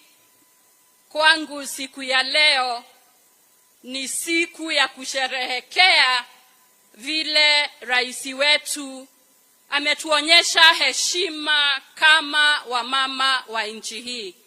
Na mimi kama waziri wa biashara, kazi yangu rais amenieleza, lazima nitafutie soko mazao ya wakulima, nitafutie wananchi biashara, na ndio maana mnaona tunajenga County Aggregation and Industrial Park, tuko na Export Promotion Zones na miradi mingi kabisa. Na kwa wakina mama na wakaribisha kabisa katika wizara yetu, tuko na mpango unaitwa Wekeza Dada, ambao uko na fedha za kushikilia wamama wale wanataka kuwekeza na kuimarisha biashara zao. Na leo ni siku ya kuambia rais hadharani, sisi kwa ile nafasi umetupatia, tutajitolea, tutafanya bidii maradufu ili tuweze kuhakikisha ya kwamba ile ndoto yako that vision that you carry, we will fulfill. Asanteni sana na Mungu awabariki. Sasa nataka nimlete waziri wa mazingira, misitu, ukabilianaji wa tabia nchi na mali asili. Asante sana, Your Excellency, Rais wa nchi yetu ya Kenya na viongozi wote. Kina mama wa Embu County, hamjambo?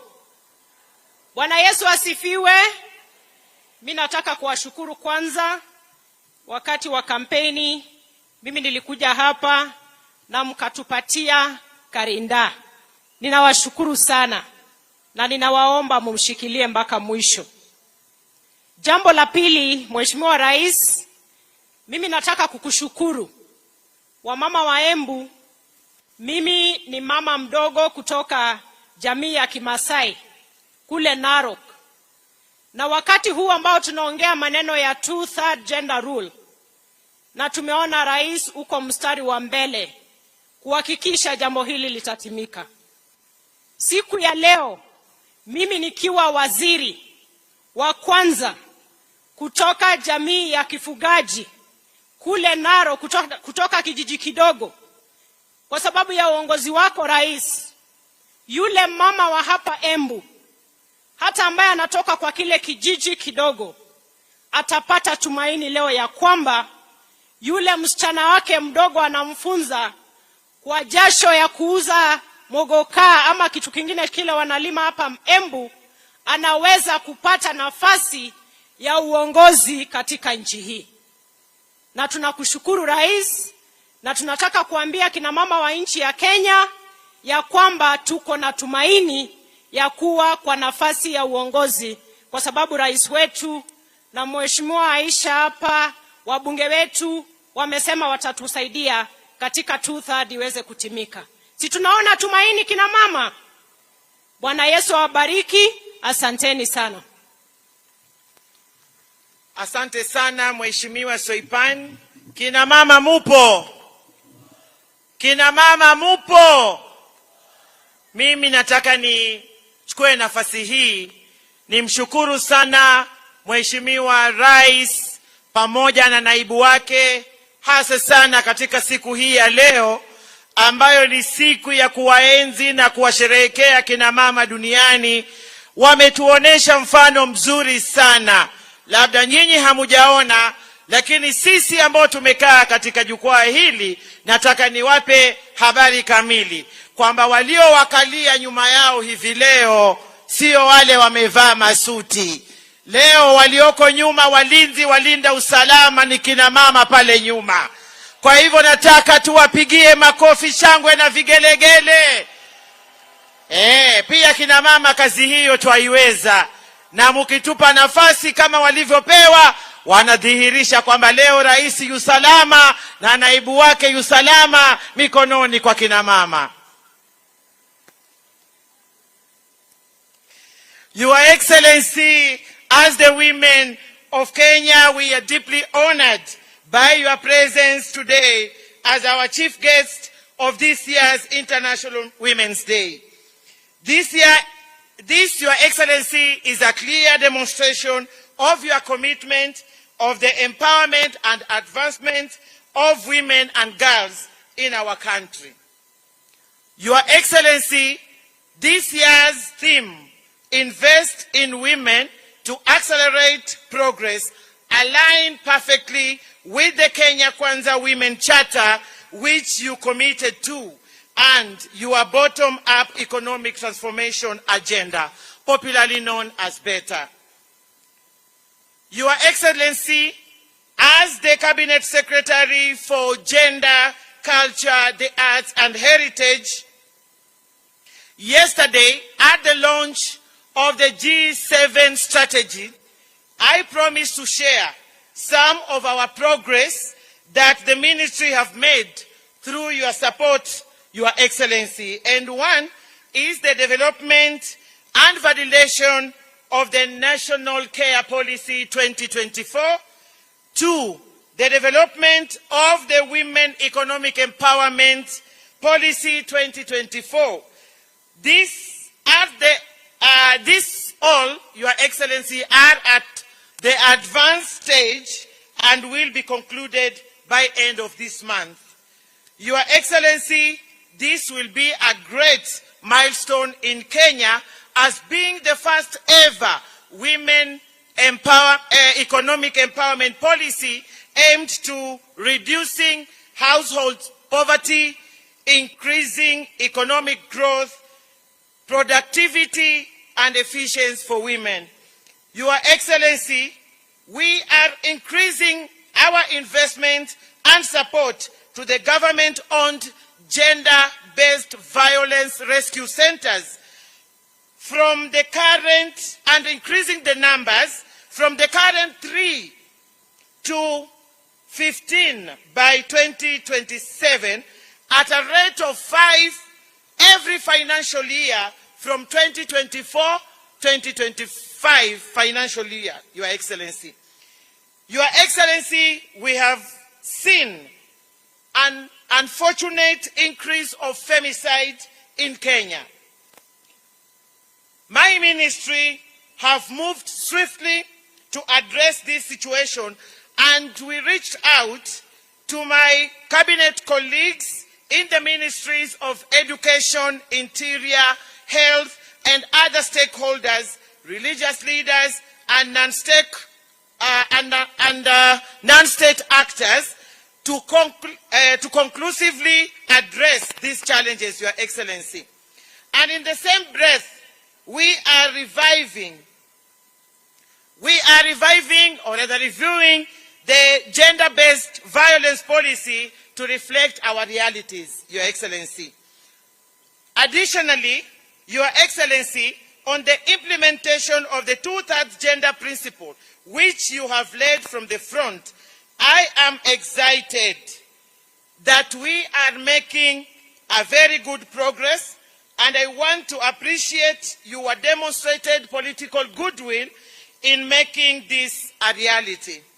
Finally, Your Excellency, I want to thank you, Your Excellency, for your support and your contribution towards this noble event today here in Embu. To our development partners, led by the UN Women Representative, Ms. Anne Mutavati, thank you so very much for your unwavering support. Kina mama, mengi raisi atayazungumza. Nina imani ya kwamba kikapu chake kimejaa kwa mazuri, lakini yote 9, 10 ni kwamba sisi kama kina mama, Mheshimiwa Rais, katika taifa letu la Kenya, tulikushikilia, tutakushikilia na tutaendelea kukushikilia, kwa sababu hatujapata kipenzi cha roho zetu kama kina mama sisi katika taifa letu la Kenya, anayetuenzi kama unavyotuenzi Mheshimiwa Rais. Jana ulitumia masaa mengi sana kuja kuwapongeza na kuwapa nguvu dada zetu magavana, na katika historia tangu katiba hii ya Kenya izinduliwe mwaka wa 2022 tumepata magavana 7, Your Excellency, na 4 kati yao wametoka katika chama tawala ambacho wewe mwenyewe ndiyo kiongozi, na haingewezekana bila juhudi zako. Hawa dada zangu wana ushuhuda wa kutosha, na ulivyoeka kipaumbele Mheshimiwa Rais kutimiza mapenzi ya katiba yetu katika kutimiza kile kitengo kimoja cha kikatiba cha 2/3, Mheshimiwa Rais, sisi kina mama katika taifa letu la Kenya tutakuenzi na kukushikilia. Ninajua una uwezo, una nia na una nguvu. Yote haya yatatimia. Kina mama, nimesema machache tu, lakini mengi Mheshimiwa Naibu wa Rais na Rais wetu watakuja hapa kuyazungumza. Ila mimi ni kushukuru pia vile vile Mheshimiwa Rais kwa kila juhudi ambayo unaifanya, kwa sababu unapozingatia afya na kuitengeneza kuwa chombo ambacho kitafaidi kila Mkenya, atakayefaidika zaidi ni mama. Mheshimiwa Rais, njia zinapotengenezwa, wanaopita kwenda masokoni ni kina mama. Mheshimiwa Rais, tunapopata maji mpaka mitaani na nyumbani, wanaofaidika zaidi ni kina mama. Mheshimiwa Rais, mimi nataka nikuambie ya kwamba juhudi zako tunazihisi, ambaye hazihisi ni hayawani, lakini sisi wenye akili zetu, sisi wote tunazihisi. Kwa hivyo mimi nataka nikushukuru, na kama waziri wako wa jinsia na usawa, Mheshimiwa Rais, tutazidi kukusaidia na kuhakikisha ya kwamba kina mama kama unavyosema ndio wapigaji kura, ndio wengi, ukazidi kuendeleza kazi hii, na bila shaka, bila tatizo, bila tashwishi, tunaposherehekea siku hii tunasema tunaangalia tulikotoka, mahali tulipo na kuendelea mbele. Kwa hivyo kule tumetoka ilikuwa ni kubaya zaidi, mahali tulipo. Asante Mheshimiwa Rais kwa kutukwamulia mambo mengi ya kiuchumi, afya na hata katika kuongezeka kwa nafasi za uongozi wa kina mama katika serikali yako. Tunapoendelea mbele, mimi sina cha kukupa ila kusema tu 10 Express. Asanteni sana. Ni wakati wangu sasa nimkaribishe kiongozi mwenyekiti wa magavana, Mheshimiwa aliye pia gavana wa Kirinyaga, Mheshimiwa Anne Waiguru,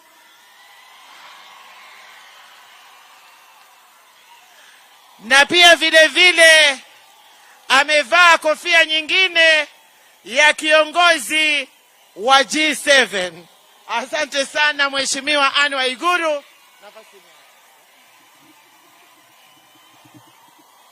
Wamama hai, wamama mko, God is good.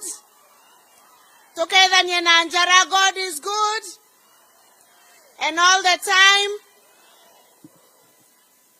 Your Excellency, the President of the Republic of Kenya, Daktari William Samoei Ruto, Your Excellency, the Deputy President of the Republic of Kenya, Your Excellency Rigathi Gachagua, Waziri wa Gender dadangu Aisha Jumwa, the Governor of Embu County, Governor Cecily Mbarire, sometimes we call her Cecilia, my fellow colleague governors, leaders who are present, members of parliament, members of Senate, county assemblies, all protocols observed. Before I say one word, Your Excellency, ningependa kwa heshima niombe niwatambue magavana wenzangu, na ningependa kuwaomba waje hapa mbele ili tuwajitambulishe. Kina dada magavana ni wasaba tu. There are only 7. We call ourselves the G7. Tafadhali wakaribisheni kwa shangwe na vigelegele.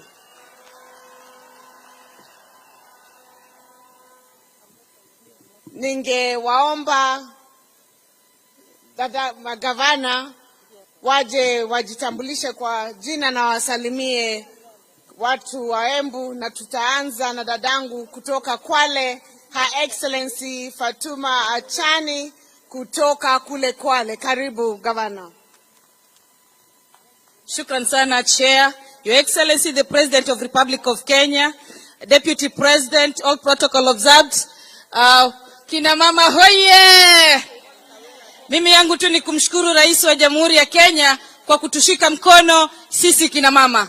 na pia nikiwa mama gavana, nikiwa mwanamke, kwa niaba ya Wakenya, kina mama wa Kenya wote, na pia kwa niaba ya kina mama ndani ya chama cha UDA, Mheshimiwa Rais, tunakushukuru sana kwa kumpatia chair wetu Madam Ceci Mbarire kuwa chair wa UDA. Asante sana watu wa Embu, muendelee kushikilia. Ceci Mbarire anafanya kazi nzuri. Shukrani sana.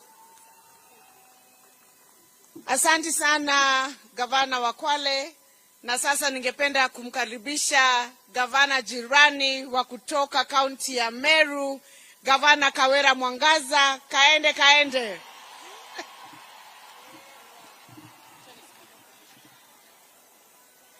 Kaende kaende.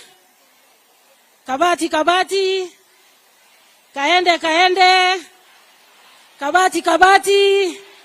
Mheshimiwa Rais, napenda kukupongeza sana na kukushukuru pamoja na naibu wako na viongozi wote.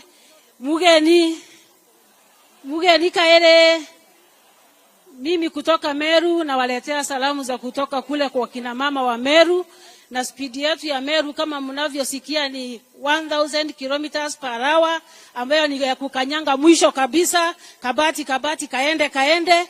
Na ile inatusaidia sana ni ile pesa ambayo rais ametupatia kama kina mama. Ametupatia pesa nyingi kutoka national government, na tunaweza kupeleka maendeleo yetu mbele vizuri. La pili, Mheshimiwa Rais, napenda sana kukushukuru kwa sababu ya kupatia dada yetu Karinda kiti kubwa ya UDA. Mungu akubariki sana. Kama kina mama tunasema tuko pamoja na wewe, tutaendelea kukushikilia. Na sasa kwa sababu mimi ni jirani wa Karinda hapa, ninaomba ombi moja Mheshimiwa Rais. Tukimaliza hii ya International Women's Day siku ya leo, mwaka ujao tembea Meru, ukute wakina mama wa Kabati kabati, kaende kaende, na Mungu awabariki katika jina la Yesu. Asante Gavana Kawera. Na sasa ningependa kuita gavana wa Nakuru County, Gavana Susan Kehika. Wamama wa Embu hamjambo. Kwanza niseme nimeleta salamu kutoka upande wa Nakuru. Mumeziamkia? Haya, God is good and all the time. Yangu sio mengi leo isipokuwa tu kusema asante sana kwa kushikilia dada yangu, your governor Karida Ceci. Mimi nimekuwa Nairobi wakati once tukiwa na mheshimiwa Governor Ceci, na kila siku akiamuka anatembea kila ministry akitafuta projects za kuleta upande wa Embu. Na nikimuuliza ananiambia ako very focused kwa sababu anataka ku make sure Embu imepata maendeleo kabisa kutoka serikali ya Kenya Kwanza and our president. Your Excellency the President, asante sana for making our chair of UDA Governor Ceci. She is up to the task. She is good. She understands what to do and what is needed. Na kwa hivyo tuko sawa kabisa kama chama under uongozi wa dada wetu Ceci Mbarire. So thank you very much Embu, na muendelee kumshikilia. Thank you, asante.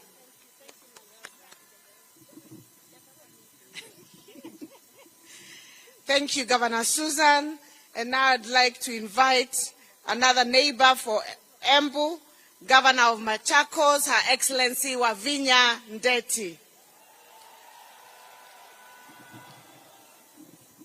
Ando maitu maembu mwaseo. Mwaseo inge. Mwa ini museo. Na mabinda onde. Na kwau. Teatanu. Asante sana, His Excellency the President of the Republic of Kenya, Dr. Samoei RUTO, Deputy President, all protocols observed. Sisi tuko hapa leo tusherekee siku ya kina mama. Na tukisherekea siku ya kina mama leo, ningependa kuchukua nafasi nimshukuru Mheshimiwa Rais. Jana ulituhakikishia ya kwamba the 2/3 gender rule itaimplementiwa. That is one thing we want to thank you for. Hii kitu tumepigana nayo miaka mingi kama kina mama, tuweze kupata nafasi, but now going to the level ya kuimplement hiyo, sisi tumeshukuru sana. Watu wetu wa Embu, mimi nataka kuwashukuru sana kwa kumchagua dada yetu Cecil Mbarire. Yeye ni jirani yangu hapa. Na huyu mama anajua shida za kina mama.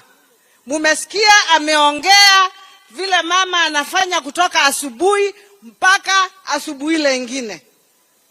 Yeye ni mama anawaelewa. Na ninawaambia muendelee na kumshika mkono na atawafanyia kazi. Na sisi kama kina mama tumeamua kufanya kazi. Empowerment ya mama ni kitu ya muhimu sana. Lazima tuangalie kuempower kina mama katika siasa, kuempower kina mama katika biashara, kuempower kina mama katika masomo. Na tukifanya hayo yote, Kenya yetu itakuwa mzuri. Kwa hivyo, mimi sina mengi ya kusema. Ndugu zangu, Mwenyezi Mungu awabariki, na let us continue being good neighbors. Asanteni sana, Mwenyezi Mungu awabariki.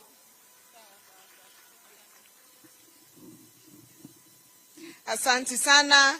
Na sasa tukienda kumalizia, tumkaribishe gavana wa kutoka kule upande wa Nyanza, gavana wa Homa Bay, Gavana Gladys Wanga. Asante sana, Your Excellency the President, Your Excellency the Deputy President, kina mama wa Embu, Muriega. Muriega rege. Ngai ni mwega. Ede shode. Asante sana, na tumefurahia sana kufika hapa siku ya leo kuadhimisha siku ya kina mama duniani. Na sisi tumekuja kusimama na gavana mwenzetu, gavana wa hapa Embu, gavana Cecil Mbarire, gavana Karenda, na ameniambia kavinda ni gaka. Na kama si sasa, na nyinyi mko na bahati sana kwa huyu gavana wenu. Jamani, mko na gavana wa bidii. You have a brilliant governor. You have a hard-working governor. You have a super governor. Hata sisi tunajaribu, lakini hatuwezi mfikia huyu Karinda. Ile mbio anakimbia na Embu, mimi nimemuuliza Governor Ses, kama kwa mwaka moja unamaliza kazi yote, sasa hii miaka 9 inabaki, utakuwa unafanya kazi gani? Sasa huyu gavana wenu ni gavana wa bidii. Na mimi ingawaje tuko mirengo tofauti ya siasa, ile shida inapata mama hapa Embu ni sawa na ile shida inapata mama kule Homa Bay. Ndio maana tumekuja pamoja, tushikane chini ya uongozi wa huyu gavana wetu, Gavana Anne Waiguru. Ndio anatushikilia kwa sababu yeye sasa anaenda kumalizia, na yeye anatuguide, anatuonyesha fuata hapa, na tunamuombea akimaliza aendelee kuendelea. Asanteni sana na Mungu awabariki, na asante sana Mheshimiwa Rais kwa kutushikilia kama kina mama.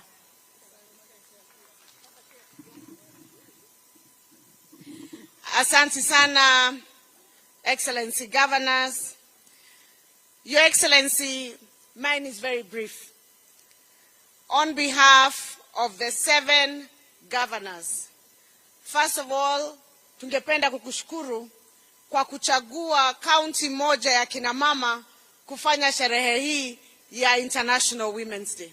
We don't take it for granted. Ungekuwa kule Nairobi, ama ungeenda Mombasa, ama mahali pengine. Lakini wewe, kwa sababu unatambua kina mama na gavana ambao ni mama, tunakushukuru kwa kuchagua Embu.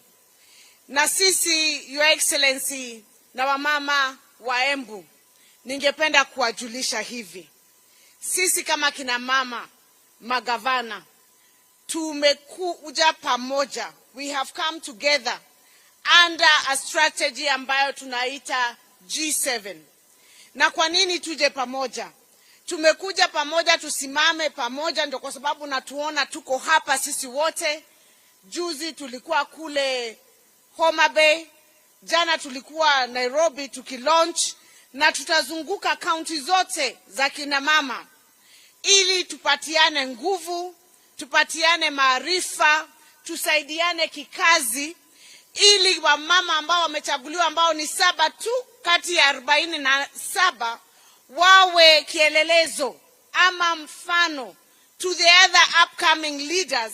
Ndio wale ambao wanachaguana kule mashinani kama nyinyi kina mama, mtambue ya kwamba kina mama wanaweza kazi, na tuweze kuongeza idadi ya magavana kukija mwaka wa 2027.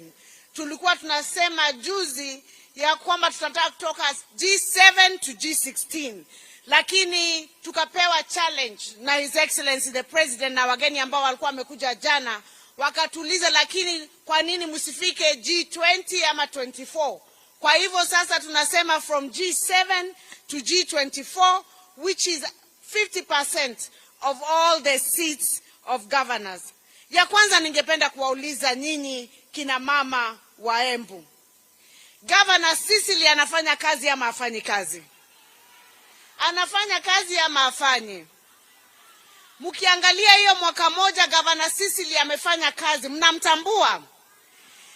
Tutawaomba kama kina mama magavana, wangapi hapa watasimama na Cecily hivyo amewaomba, mumsaidie ndio aweze kutimiza ahadi zake za kazi na mumrudishe kwa kiti mwaka wa 2027 anopose. Nionyesheni kwa mikono.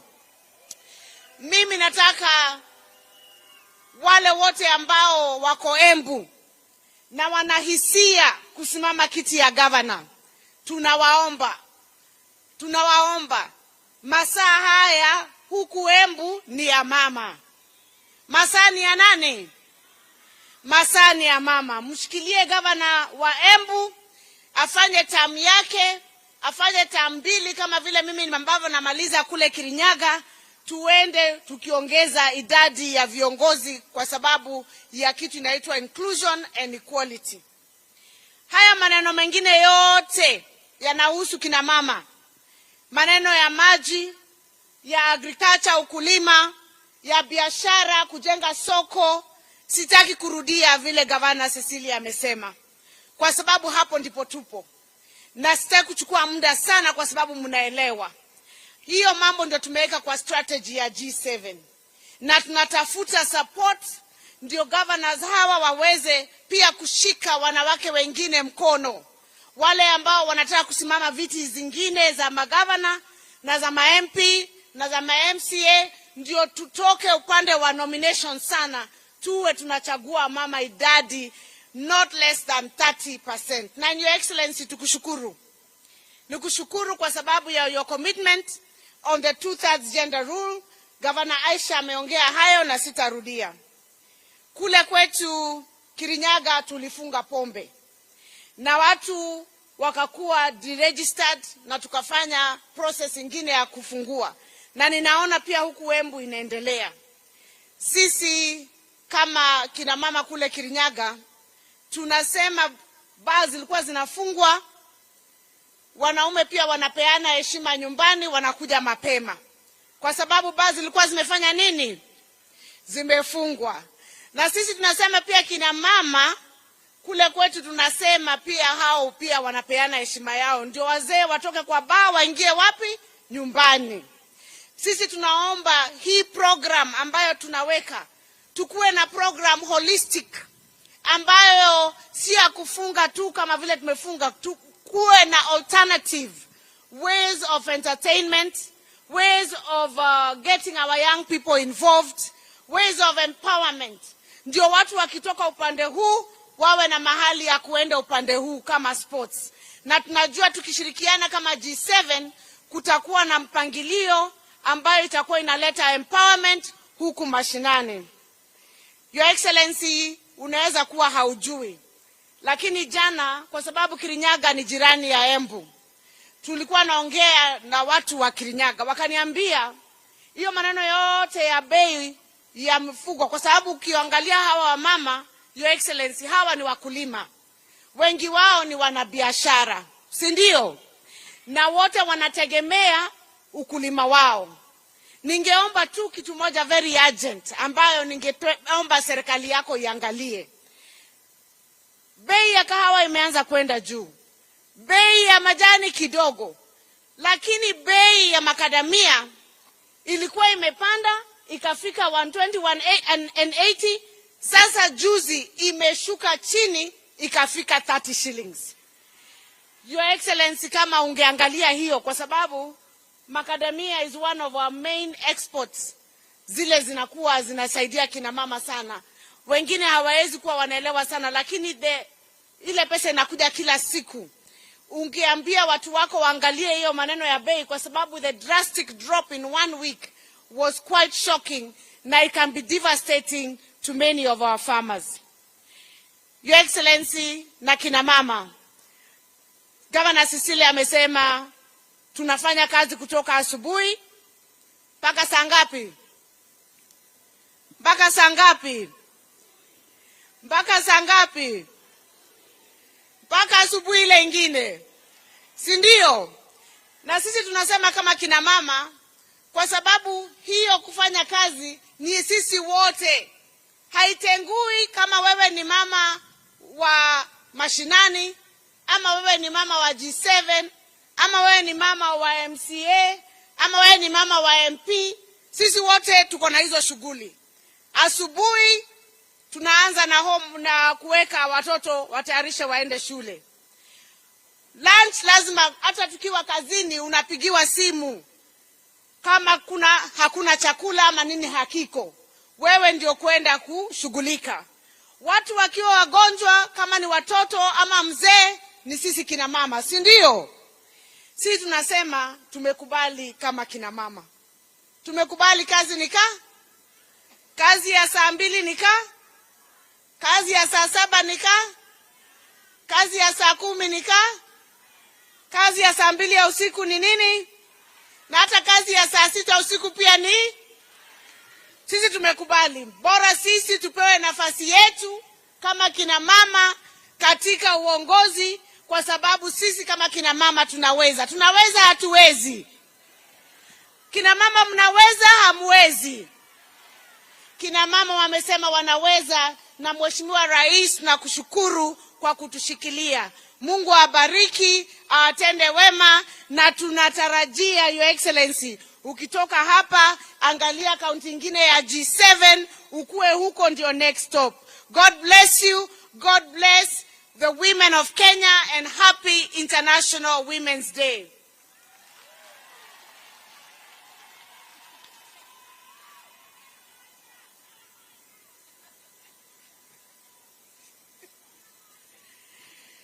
Na sasa kwa heshima, na naomba msamaha, kwa heshima kuu ningependa kuomba kumkaribisha naibu wa rais aje atuongeleshe, His Excellency Rigathi Gachagua aka Rigi G. Karibu naibu wa rais.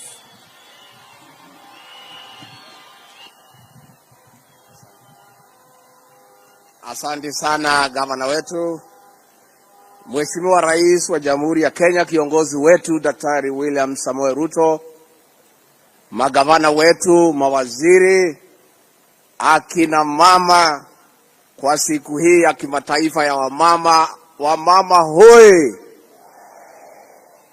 atumia itu muriega, muriaro, Ngai nĩ mwega, na hĩndĩ ciothe, Ngai iria iciarĩra Mwathani agocwo. Wamama, happy new year, happy International Women Day. Hapo msitasita kidogo, Kiingereza ni kali lakini ni sawa. Mimi Mheshimiwa Rais nafurahi sana kufika na wewe hapa kwa hii sherehe ya maana sana kwa mama wetu. Rais wetu, hawa wa mama ndio Kenya. Hawa ndio wenye uchumi wa Kenya. Hawa ndio wenye elimu ya Kenya. Hawa kina mama ndio wanasongesha taifa yetu mbele. Na Mheshimiwa Rais, sisi tukitembea, ukifika kwa shule siku ya Parents Day, 90% wa mama wako pale. Ukifika kanisani, kuanzia pale kwa kwaya, kwa ashas, wale wenye kuchukua matoleo, wale wanaaminika ni wamama. Ukifika kwa matanga, ile kamati ya kushughulikia, treasurer ni mama. Ukifika kwa kupanga harusi, treasurer ni mama. Mtu wa kuaminika Kenya hii ambaye hawezi kuchukua kitu ya mtu mwingine ni mama. Na rais, hata kwa uongozi wako, ukweli usemwe tukiwa hapa Embu, walioshikilia wewe kabisa rais, wakakuombea, wakasimama na wewe ukiwa na matatizo mengi, ni hawa akina mama wa Kenya. Na sisi akina mama tunawatambua, tunawaenzi. Na mimi nataka kuomba akina mama muendelee. Na sisi kama viongozi, kama wanaume, kazi yetu ni kushikilia wamama. Kwa sababu hiyo ndio kazi yetu tumepewa na Mwenyezi Mungu. Kazi yetu ni kulisha wamama na kuwachunga. Na tukishindwa wanajilisha. Sina kuwaga namna hiyo. Hao wamama ni waajabu, Your Excellency. Na maboma yetu, ile maboma yote imesimama vizuri, ni akina mama wamesimamia. Na hata wale hawajapata yule wanaelewana kukaa na yeye, pia wanasimamisha boma. Na wanasomesha watoto. Na kwa hivyo sisi tukifika hapa na rais tunasema hongera, pongezi akina mama. Sisi na rais tunamtambua na ni jukumu letu kumsaidia. Na vile gavana amesema, rais wetu, sana sana mambo ya maji tujaribu kusaidia wamama. Kwa sababu hawa wamama wakiwa na maji, alafu wakuwe na kitu kwa mfuko, hata hawazeeki. Mama ni kibeti na maji. Kati huo, mwina kidogo huko na mkuraga. Unajua rais, hawa kina mama ni waajabu. Hawa wakiwa wamekaa vizuri, na ndio rais vile umepanga hawa kina mama waeke kitu kwa mfuko. Tunataka hawa kina mama wakiwa na kitu kwa mfuko. Kahawa imelipwa mzuri, makadamia, avocado, muguka. Mama akuwe na kitu kwa mfuko. Bwana yake ampatie shilingi 3,000 kwa sababu ya kumpenda, bila kumwambia ataitumia na njia gani. Kwa sababu saa hii rais, mzee akipatia mama hata 1,000 anahesabu mpaka change.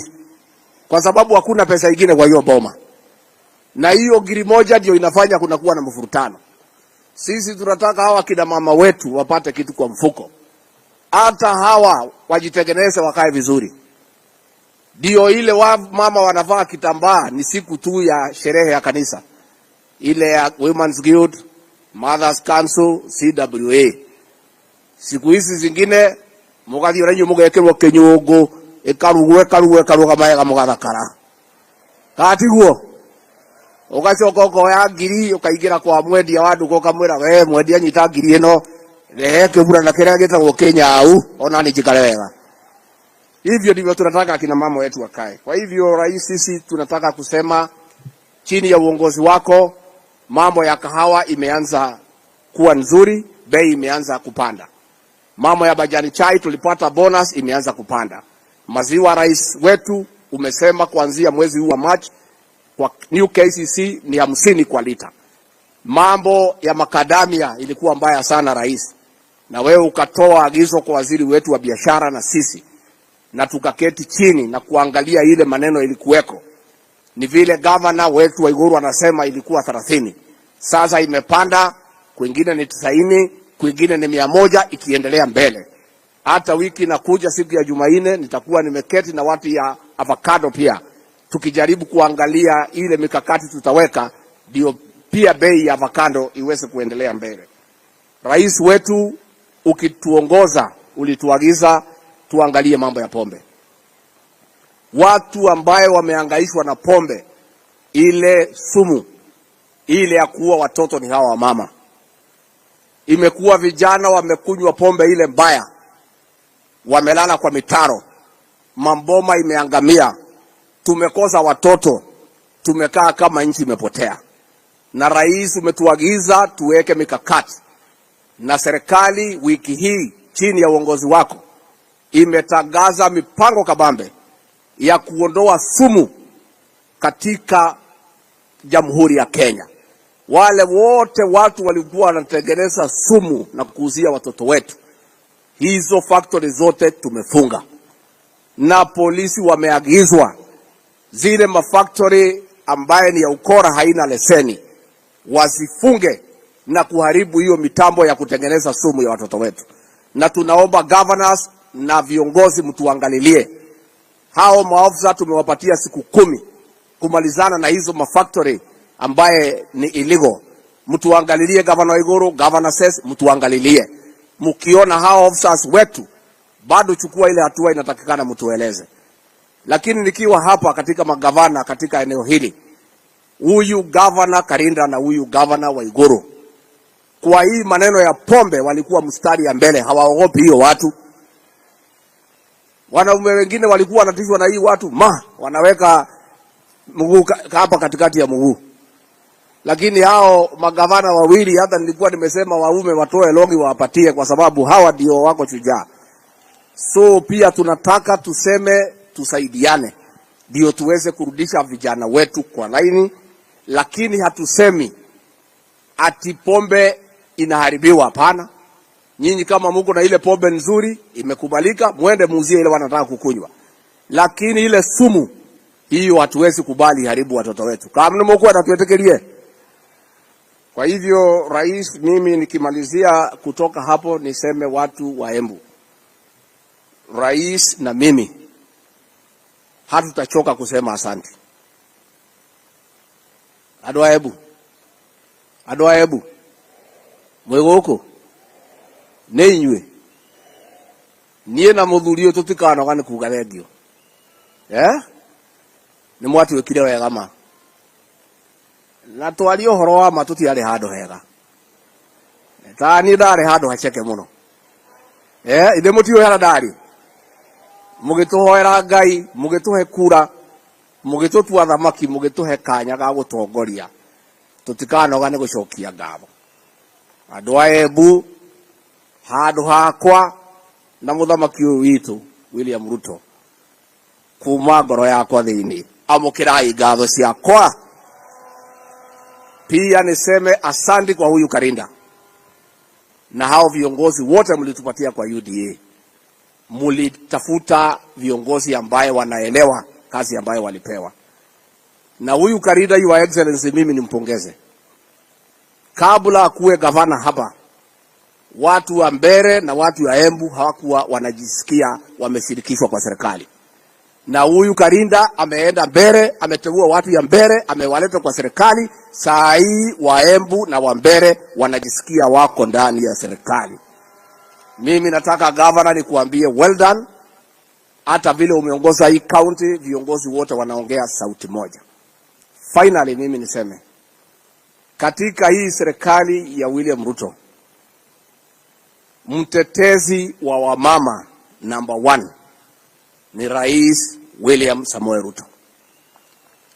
Na hii maneno ya 2/3 gender rule, mwenye ambaye atatimiza na atahakikisha imefanyika ni huyu kiongozi wetu. Aliketi chini kwa meza yake, akachukua kalamu na karatasi, akaandika maoni yake vile anafikiria inaweza fanyika, akatuma kwa bunge. Na ndio unaona serikali yake mawaziri ni 10. Na hao mawaziri wote ambaye ni wamama wanafanya kazi kwa njia nzuri sana. Na kwa hivyo wakina mama watapewa nafasi kwa uongozi. Na vile rais ulisema jana ni kweli, tumeongea na tutaendelea kuongea vile hawa wakina mama huko mbele watashirikishwa katika serikali kuu wakiwa na nyadhifa ambaye iko na uzito. Kwa sababu hawa wakina mama wamejionyesha ya kwamba wako na umaarufu na wanaweza kupewa nafasi ya kuongoza. Si hiyo tumekubaliana? Lakini wengine unajua haku wanaelewa. Rais alisema ataniongelesha, tuwapange pale mbele tukimaliza mambo yetu. Sasa wengine walikuwa nafikiria ni saa hii. So lazima sasa mngoja kwanza nimsaidie rais kwa kipindi chake.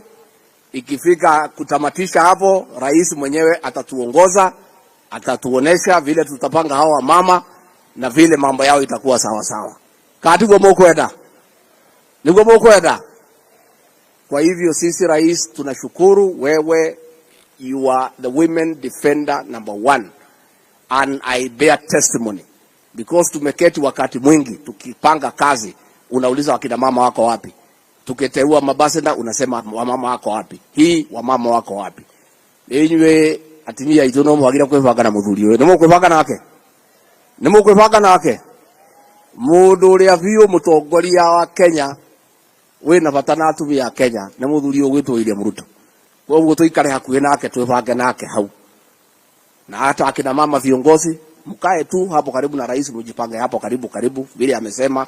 Anaona nyinyi, ana study, anaona vile mnaendelea, mkae tu hapo karibu na rais, mkae hapo karibu na mimi, pange mambo yenu, iko mbele, itakuwa sawa. Nemo kwenda tuamukire muthamaki, mwi tayari? Gemine cigana cia kahi rwa mbere, rwa keri, rwa gatatu, rwa kana, rwa gatano na madaru. Makofi. Karibu kiongozi wetu, useme na akina mama na uongeleshe taifa la Jamhuri la Kenya.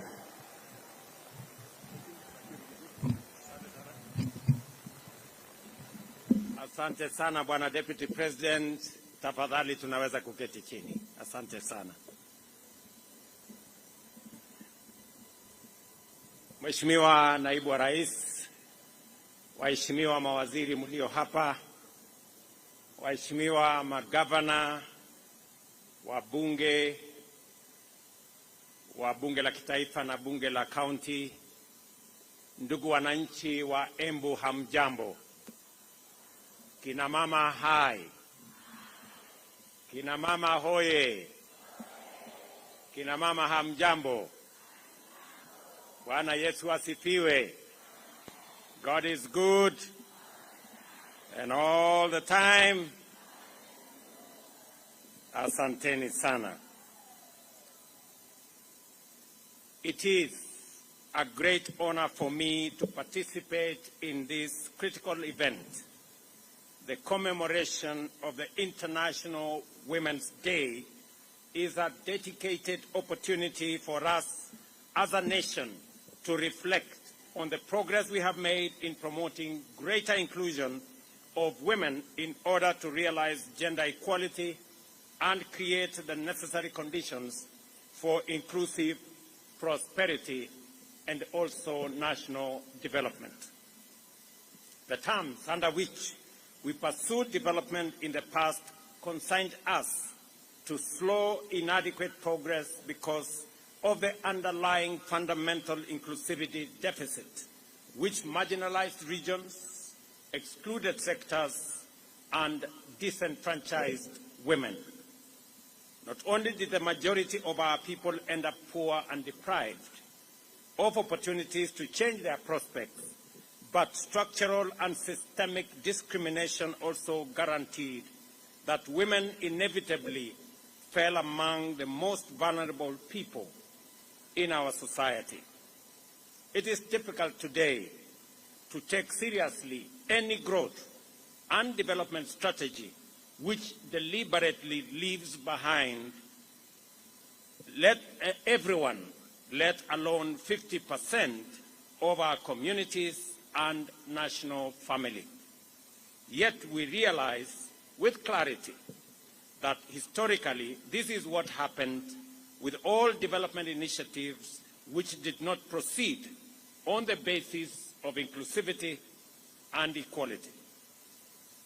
Unemployment in general denied women the opportunity to participate in production, and through archaic institutions which denied women equality, women who worked hard were deprived of the fruits of their contribution and labor. As a result, we were not only marginalized, but also perpetually vulnerable to much greater exploitation, violence, insecurity, conflict, ill health, and every other adversity to which our societies were prone. Even today, there are many parts of our country where the mental image of wealth, power, and status is still male, while that of poverty and suffering is female. It is highly self-contradictory for a society to for rapid economic development while sustaining structural conditions which exclude half of the people, and yet that is exactly what failure to implement full inclusion of women and gender equality does. Under Article 10 of our Constitution, it requires us to observe and actualize human dignity, equality, social justice, inclusiveness, non-discrimination, and the protection of the marginalized as national values and principles of governance, which must define both the process and outcomes of every economic, social, cultural, and political endeavor. Under Article 27(3), the Constitution stipulates that women and men have the right to equal treatment, including the right to equal opportunities in political, economic, cultural, and social spheres. To ensure that inclusion remains at the agenda of national renaissance, the Constitution mandates the state to take legislative and other measures, including affirmative action programs and policies, to redress any disadvantages suffered by individuals or groups because of past practices. More specifically, these measures should implement the principle that not more than 2/3 of members of elective or appointed bodies shall be of the same gender. Our blueprint for radical national transformation must therefore be underpinned by the imperative to facilitate the full engagement and robust participation of women in every dimension of our development agenda. The bottom-up economic transformation agenda thus recognizes the unprecedented radical power in facilitating the full contribution of all our people in every sector, rather than just half of them. Twice as many opportunities will be created and exploited, and twice as much productivity will be unlocked. In our plan, we recognize the need to change the prevailing conditions and situations where female participation is key in key economic sectors remain minimal, with a vast majority of those women who participate being consigned to low-income employment and enterprise and under poor working conditions. Generally speaking, women remained excluded in decision-making within our governance and political institutions, while millions suffer or are vulnerable to sexual and gender-based violence. Moreover, health services have been inadequate for the needs of women and remained inaccessible and unaffordable. Environmental degradation, pollution, and climate change have complicated the lives and livelihoods of women, increasing their responsibilities in unpaid care work and thus accelerating poverty, early marriage, childhood pregnancies, and other disadvantaged conditions.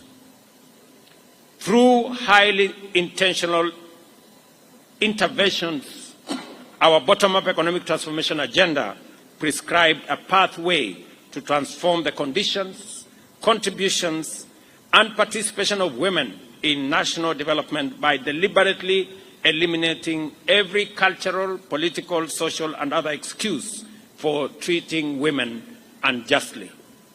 To achieve this, we recognize that we would have to direct unprecedented levels of investment to promote inclusion and affirmative action in socio-economic sectors. Specifically, we undertook to provide financial inclusion and capacity building for women through interventions like the Hustler Fund in women-led cooperative societies, chamas, merry-go-rounds, and table banking initiatives, and to take measures to protect them from predatory lenders. We've also resolved to be highly intentional as I was requested here by the women rep of Embu County, in actualizing the constitutional gender inclusion principle, or the 1/3 rule, through various strategies, including at the party level and policy levels for elective representative positions in Kenya. Our agenda also committed to confront the issue of violence against women more directly, including through the deployment of increased personnel at the gender desks in our police stations and enhanced funding for the anti-female genital mutilation campaign, as well as upholding the dignity of girls and women, especially in learning institutions, by providing menstrual hygiene products free of charge. The impact of this investment has been radically transformative. As I explained yesterday, during the launch of the G7 caucus strategy, women have remained consistent in the uptake of various financial inclusion funds. And at the same time, we have disbursed 942 million to 1.4 million women who are members of 53,000 women groups and that are already accessing affordable financial facilities through the Women Fund. I have asked the CS responsible for Women Enterprise Fund, Madam Aisha Jomo here, that we will do at least 3 things that must make women enterprise significant, different, and intentional. Number 1 is to eliminate the requirement for collateral when women are borrowing money from Women Enterprise Fund. Number 2, to reduce interest rate for women borrowing under Women Enterprise Fund to only 6%. And number 3, that we are going to enhance the money as the ministry works on eliminating and structuring the fund so that we can reach more women in Kenya. I also undertook yesterday that on the matter of the 2/3 gender rule, I am happy that members of parliament have now committed that the quest, the search for this solution on the 2/3 gender rule will be found this time round. Kwa hivyo nataka wamama wajue, vile tumesema, katiba ya Kenya inasema ya kwamba wamama wapatiwe nafasi sawa na wanaume katika uongozi wa taifa letu la Kenya. Na sababu hiyo tumekuwa tukijaribu kubadilisha katiba ndio kina mama wapate nafasi yao katika uongozi wa taifa letu la Kenya. Nataka niwaambie kina mama ya kwamba niliandika taarifa kwa bunge letu la Kenya kuwashawishi ya kwamba hii changamoto tumekuwa nayo, mambo ya katiba ambayo tulipitisha ya kuwapatia kina mama nafasi yao ya uongozi katika Kenya. Jameni, safari hii tuungane sote, kina mama pamoja na wanaume, kubadilisha sheria yetu ndio kina mama wapate nafasi yao ya uongozi katika taifa letu la Kenya. Mimi nataka niwatangazie wakina mama ya kwamba leo baadaye nitapokea taarifa kamili kutoka NADCO, na moja wapo ya sehemu muhimu zaidi katika hiyo taarifa ni mambo ya 2/3 gender rule, na tumeamua kama serikali na kama chama kuhakikisha kwamba bunge letu kupitia kwa parliamentary group and all the other structures that we have, ya kwamba tutapitisha jambo hilo na kina mama watachukua nafasi yao ya uongozi katika taifa letu la Kenya. Vile vile nataka niwatangazie kina mama hapa kwamba leo asubuhi, kwa sababu ya heshima ya kina mama wa taifa letu la Kenya, leo asubuhi nimewapatia kina mama 10 kuwa mabalozi wetu katika nchi mbalimbali ya dunia, na vile vile kuwapatia kina mama wengine 6 deputy ambassadors kama pia heshima ya siku hii ya International Women's Day. And I am saying this as part of the celebration of this International Women's Day in Embu.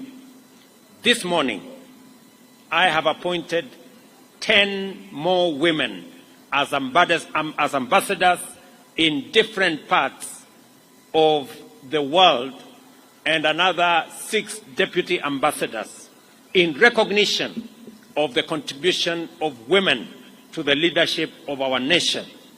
Vile vile, ningependa kuambia kina mama hawa, kina mama viongozi, imesemekana pale nyuma kwamba ile kazi mwanaume anaweza kufanya, mama anaweza kufanya zaidi. What men can do, women can do better.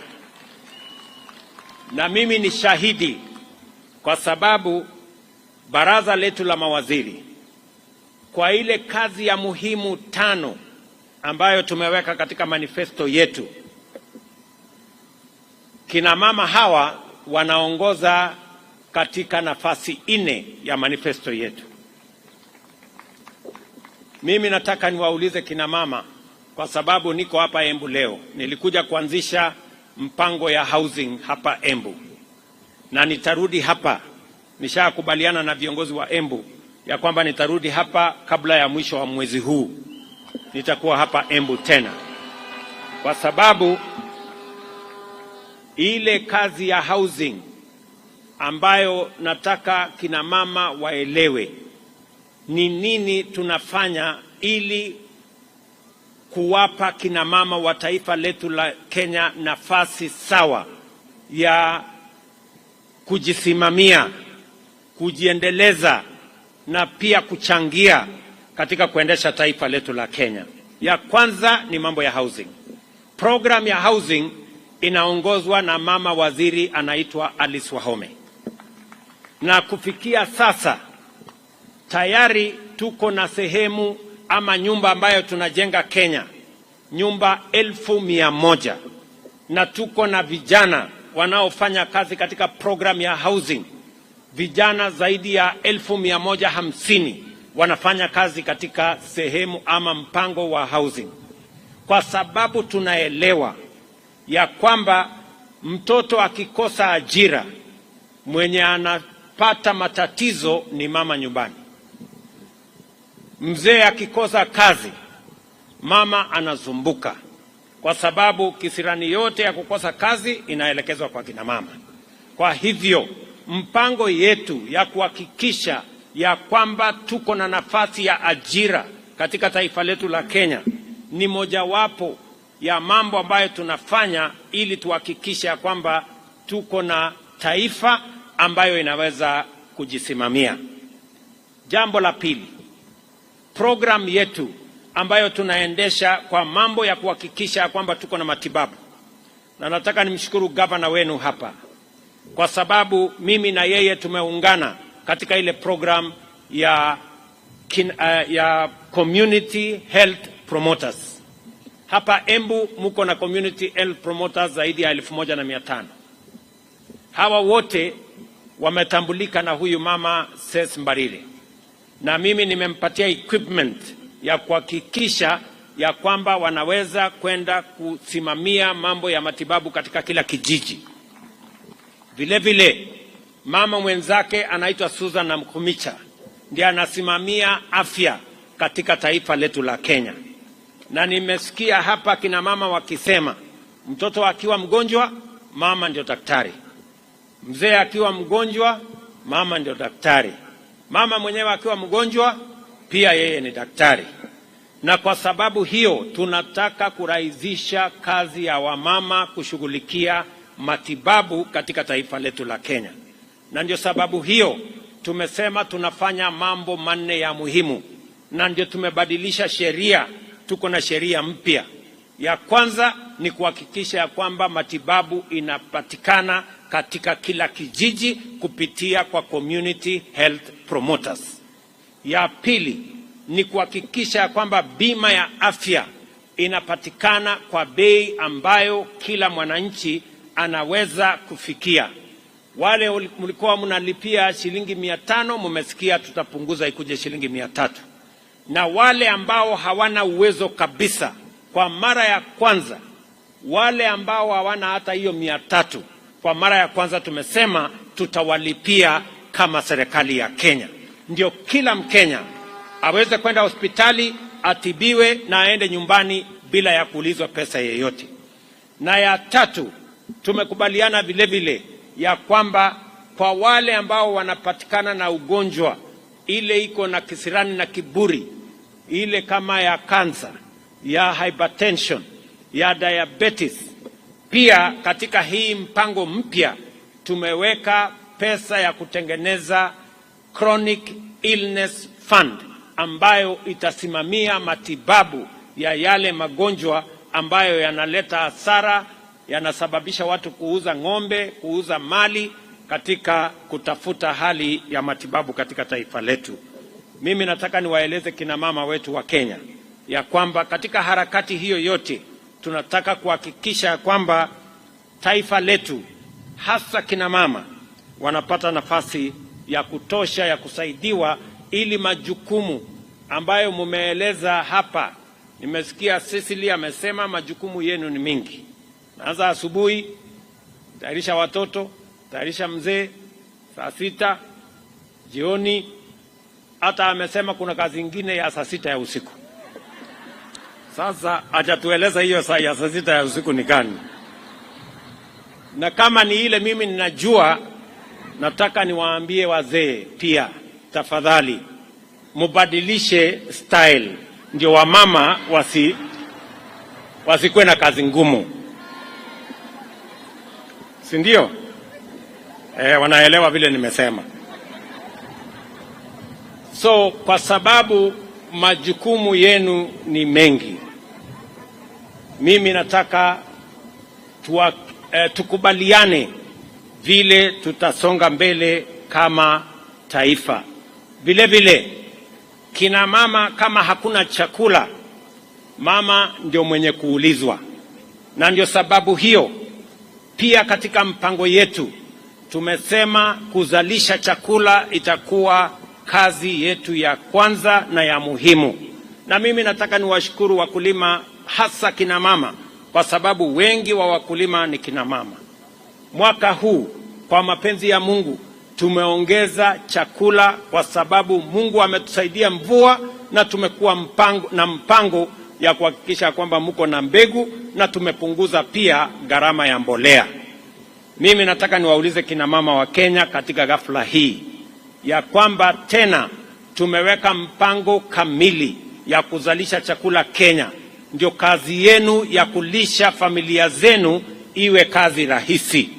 Na ndio sababu hiyo tumeweka mpango kamili.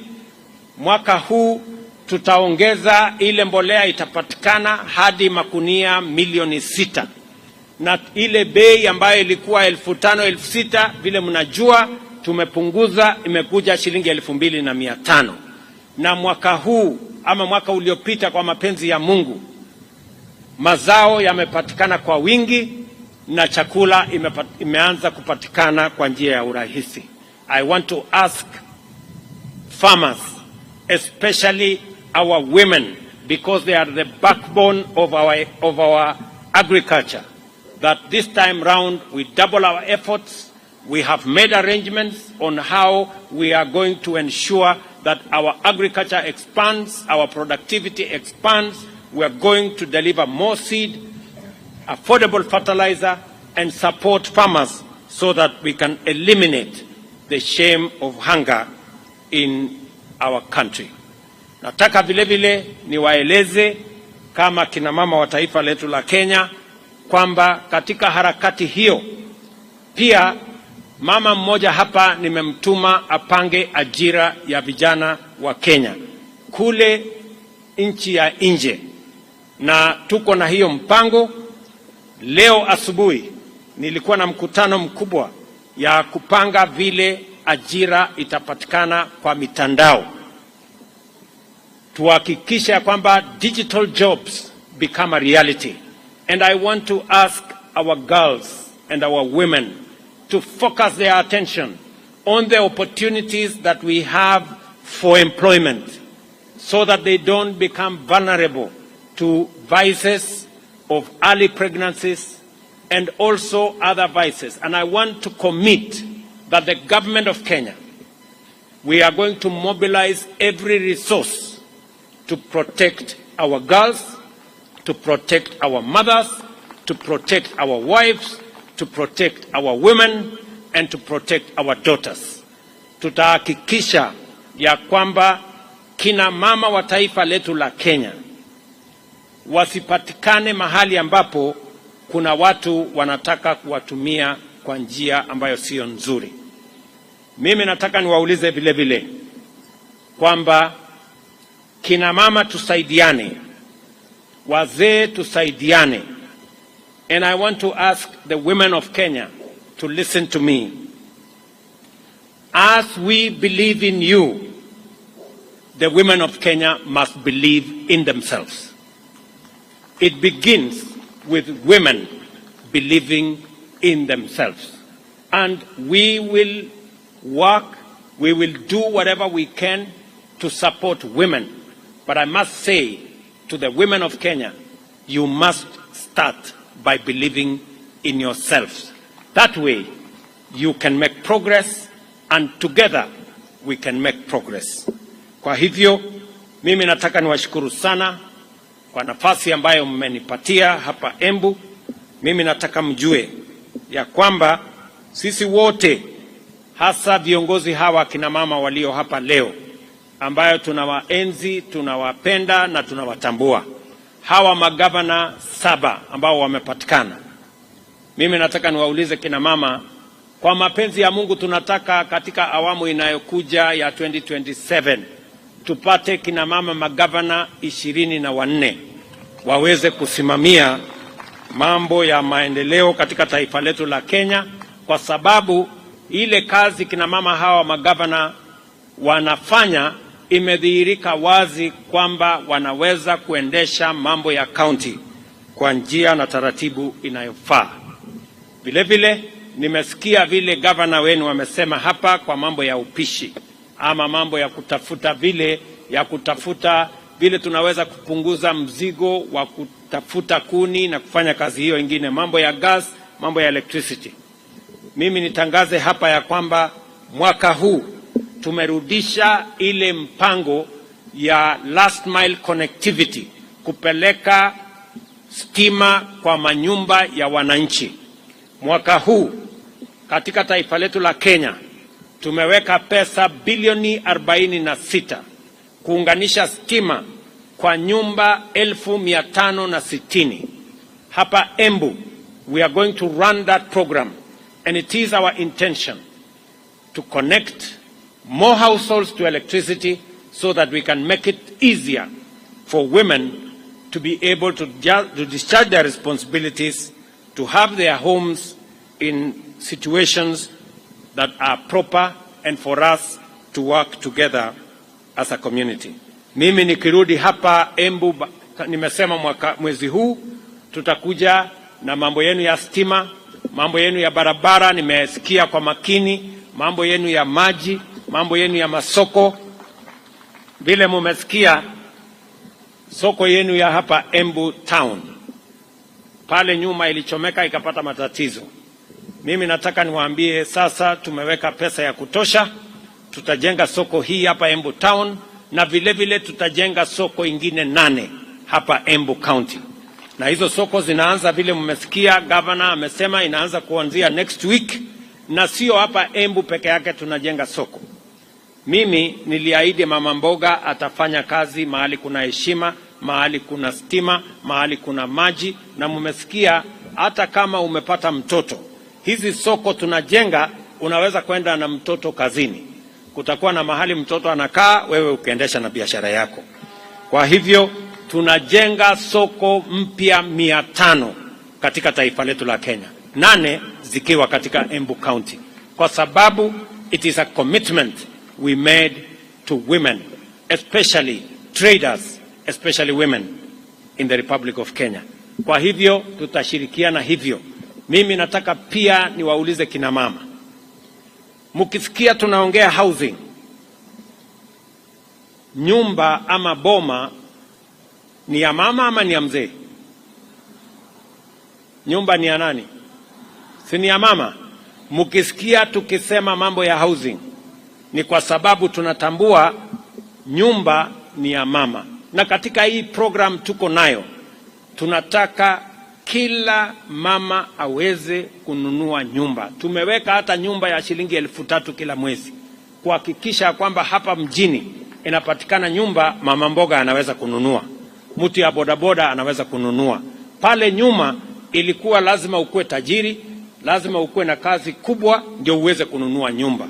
We are making it possible for every Kenyan, including ordinary women and men working in their small businesses, to be able to own a home, because a home is a very critical component of livelihood and of citizenship, because our constitution mandates us that we must, by constitution, ensure that people live in decent livelihoods. Mimi nataka niwashukuru sana. Let us all promote peaceful coexistence, effective communication, and the rejection of violence as a method of resolving disagreements or pursuing objectives, whatever they may be. We must embrace communication, tolerance, and respect for dignity of every person, and do our part as men and women to prevent violence against women. We must live up to the sacred commitment in the preamble of our Constitution to nurture and protect the well-being of the individuals, the family, communities, and of course our nation. For us, at this point in our history as a nation, this must begin with feasible action to protect the dignity, well-being, and security of women, and to invest in their effective inclusion in the economic transformation of our country. Congratulations to all our women in Kenya. Happy International Women's Day, and my very best wishes as we forge into the future together as a people. Asanteni sana, Mungu awabariki na tunawapenda sana. Thank you very much.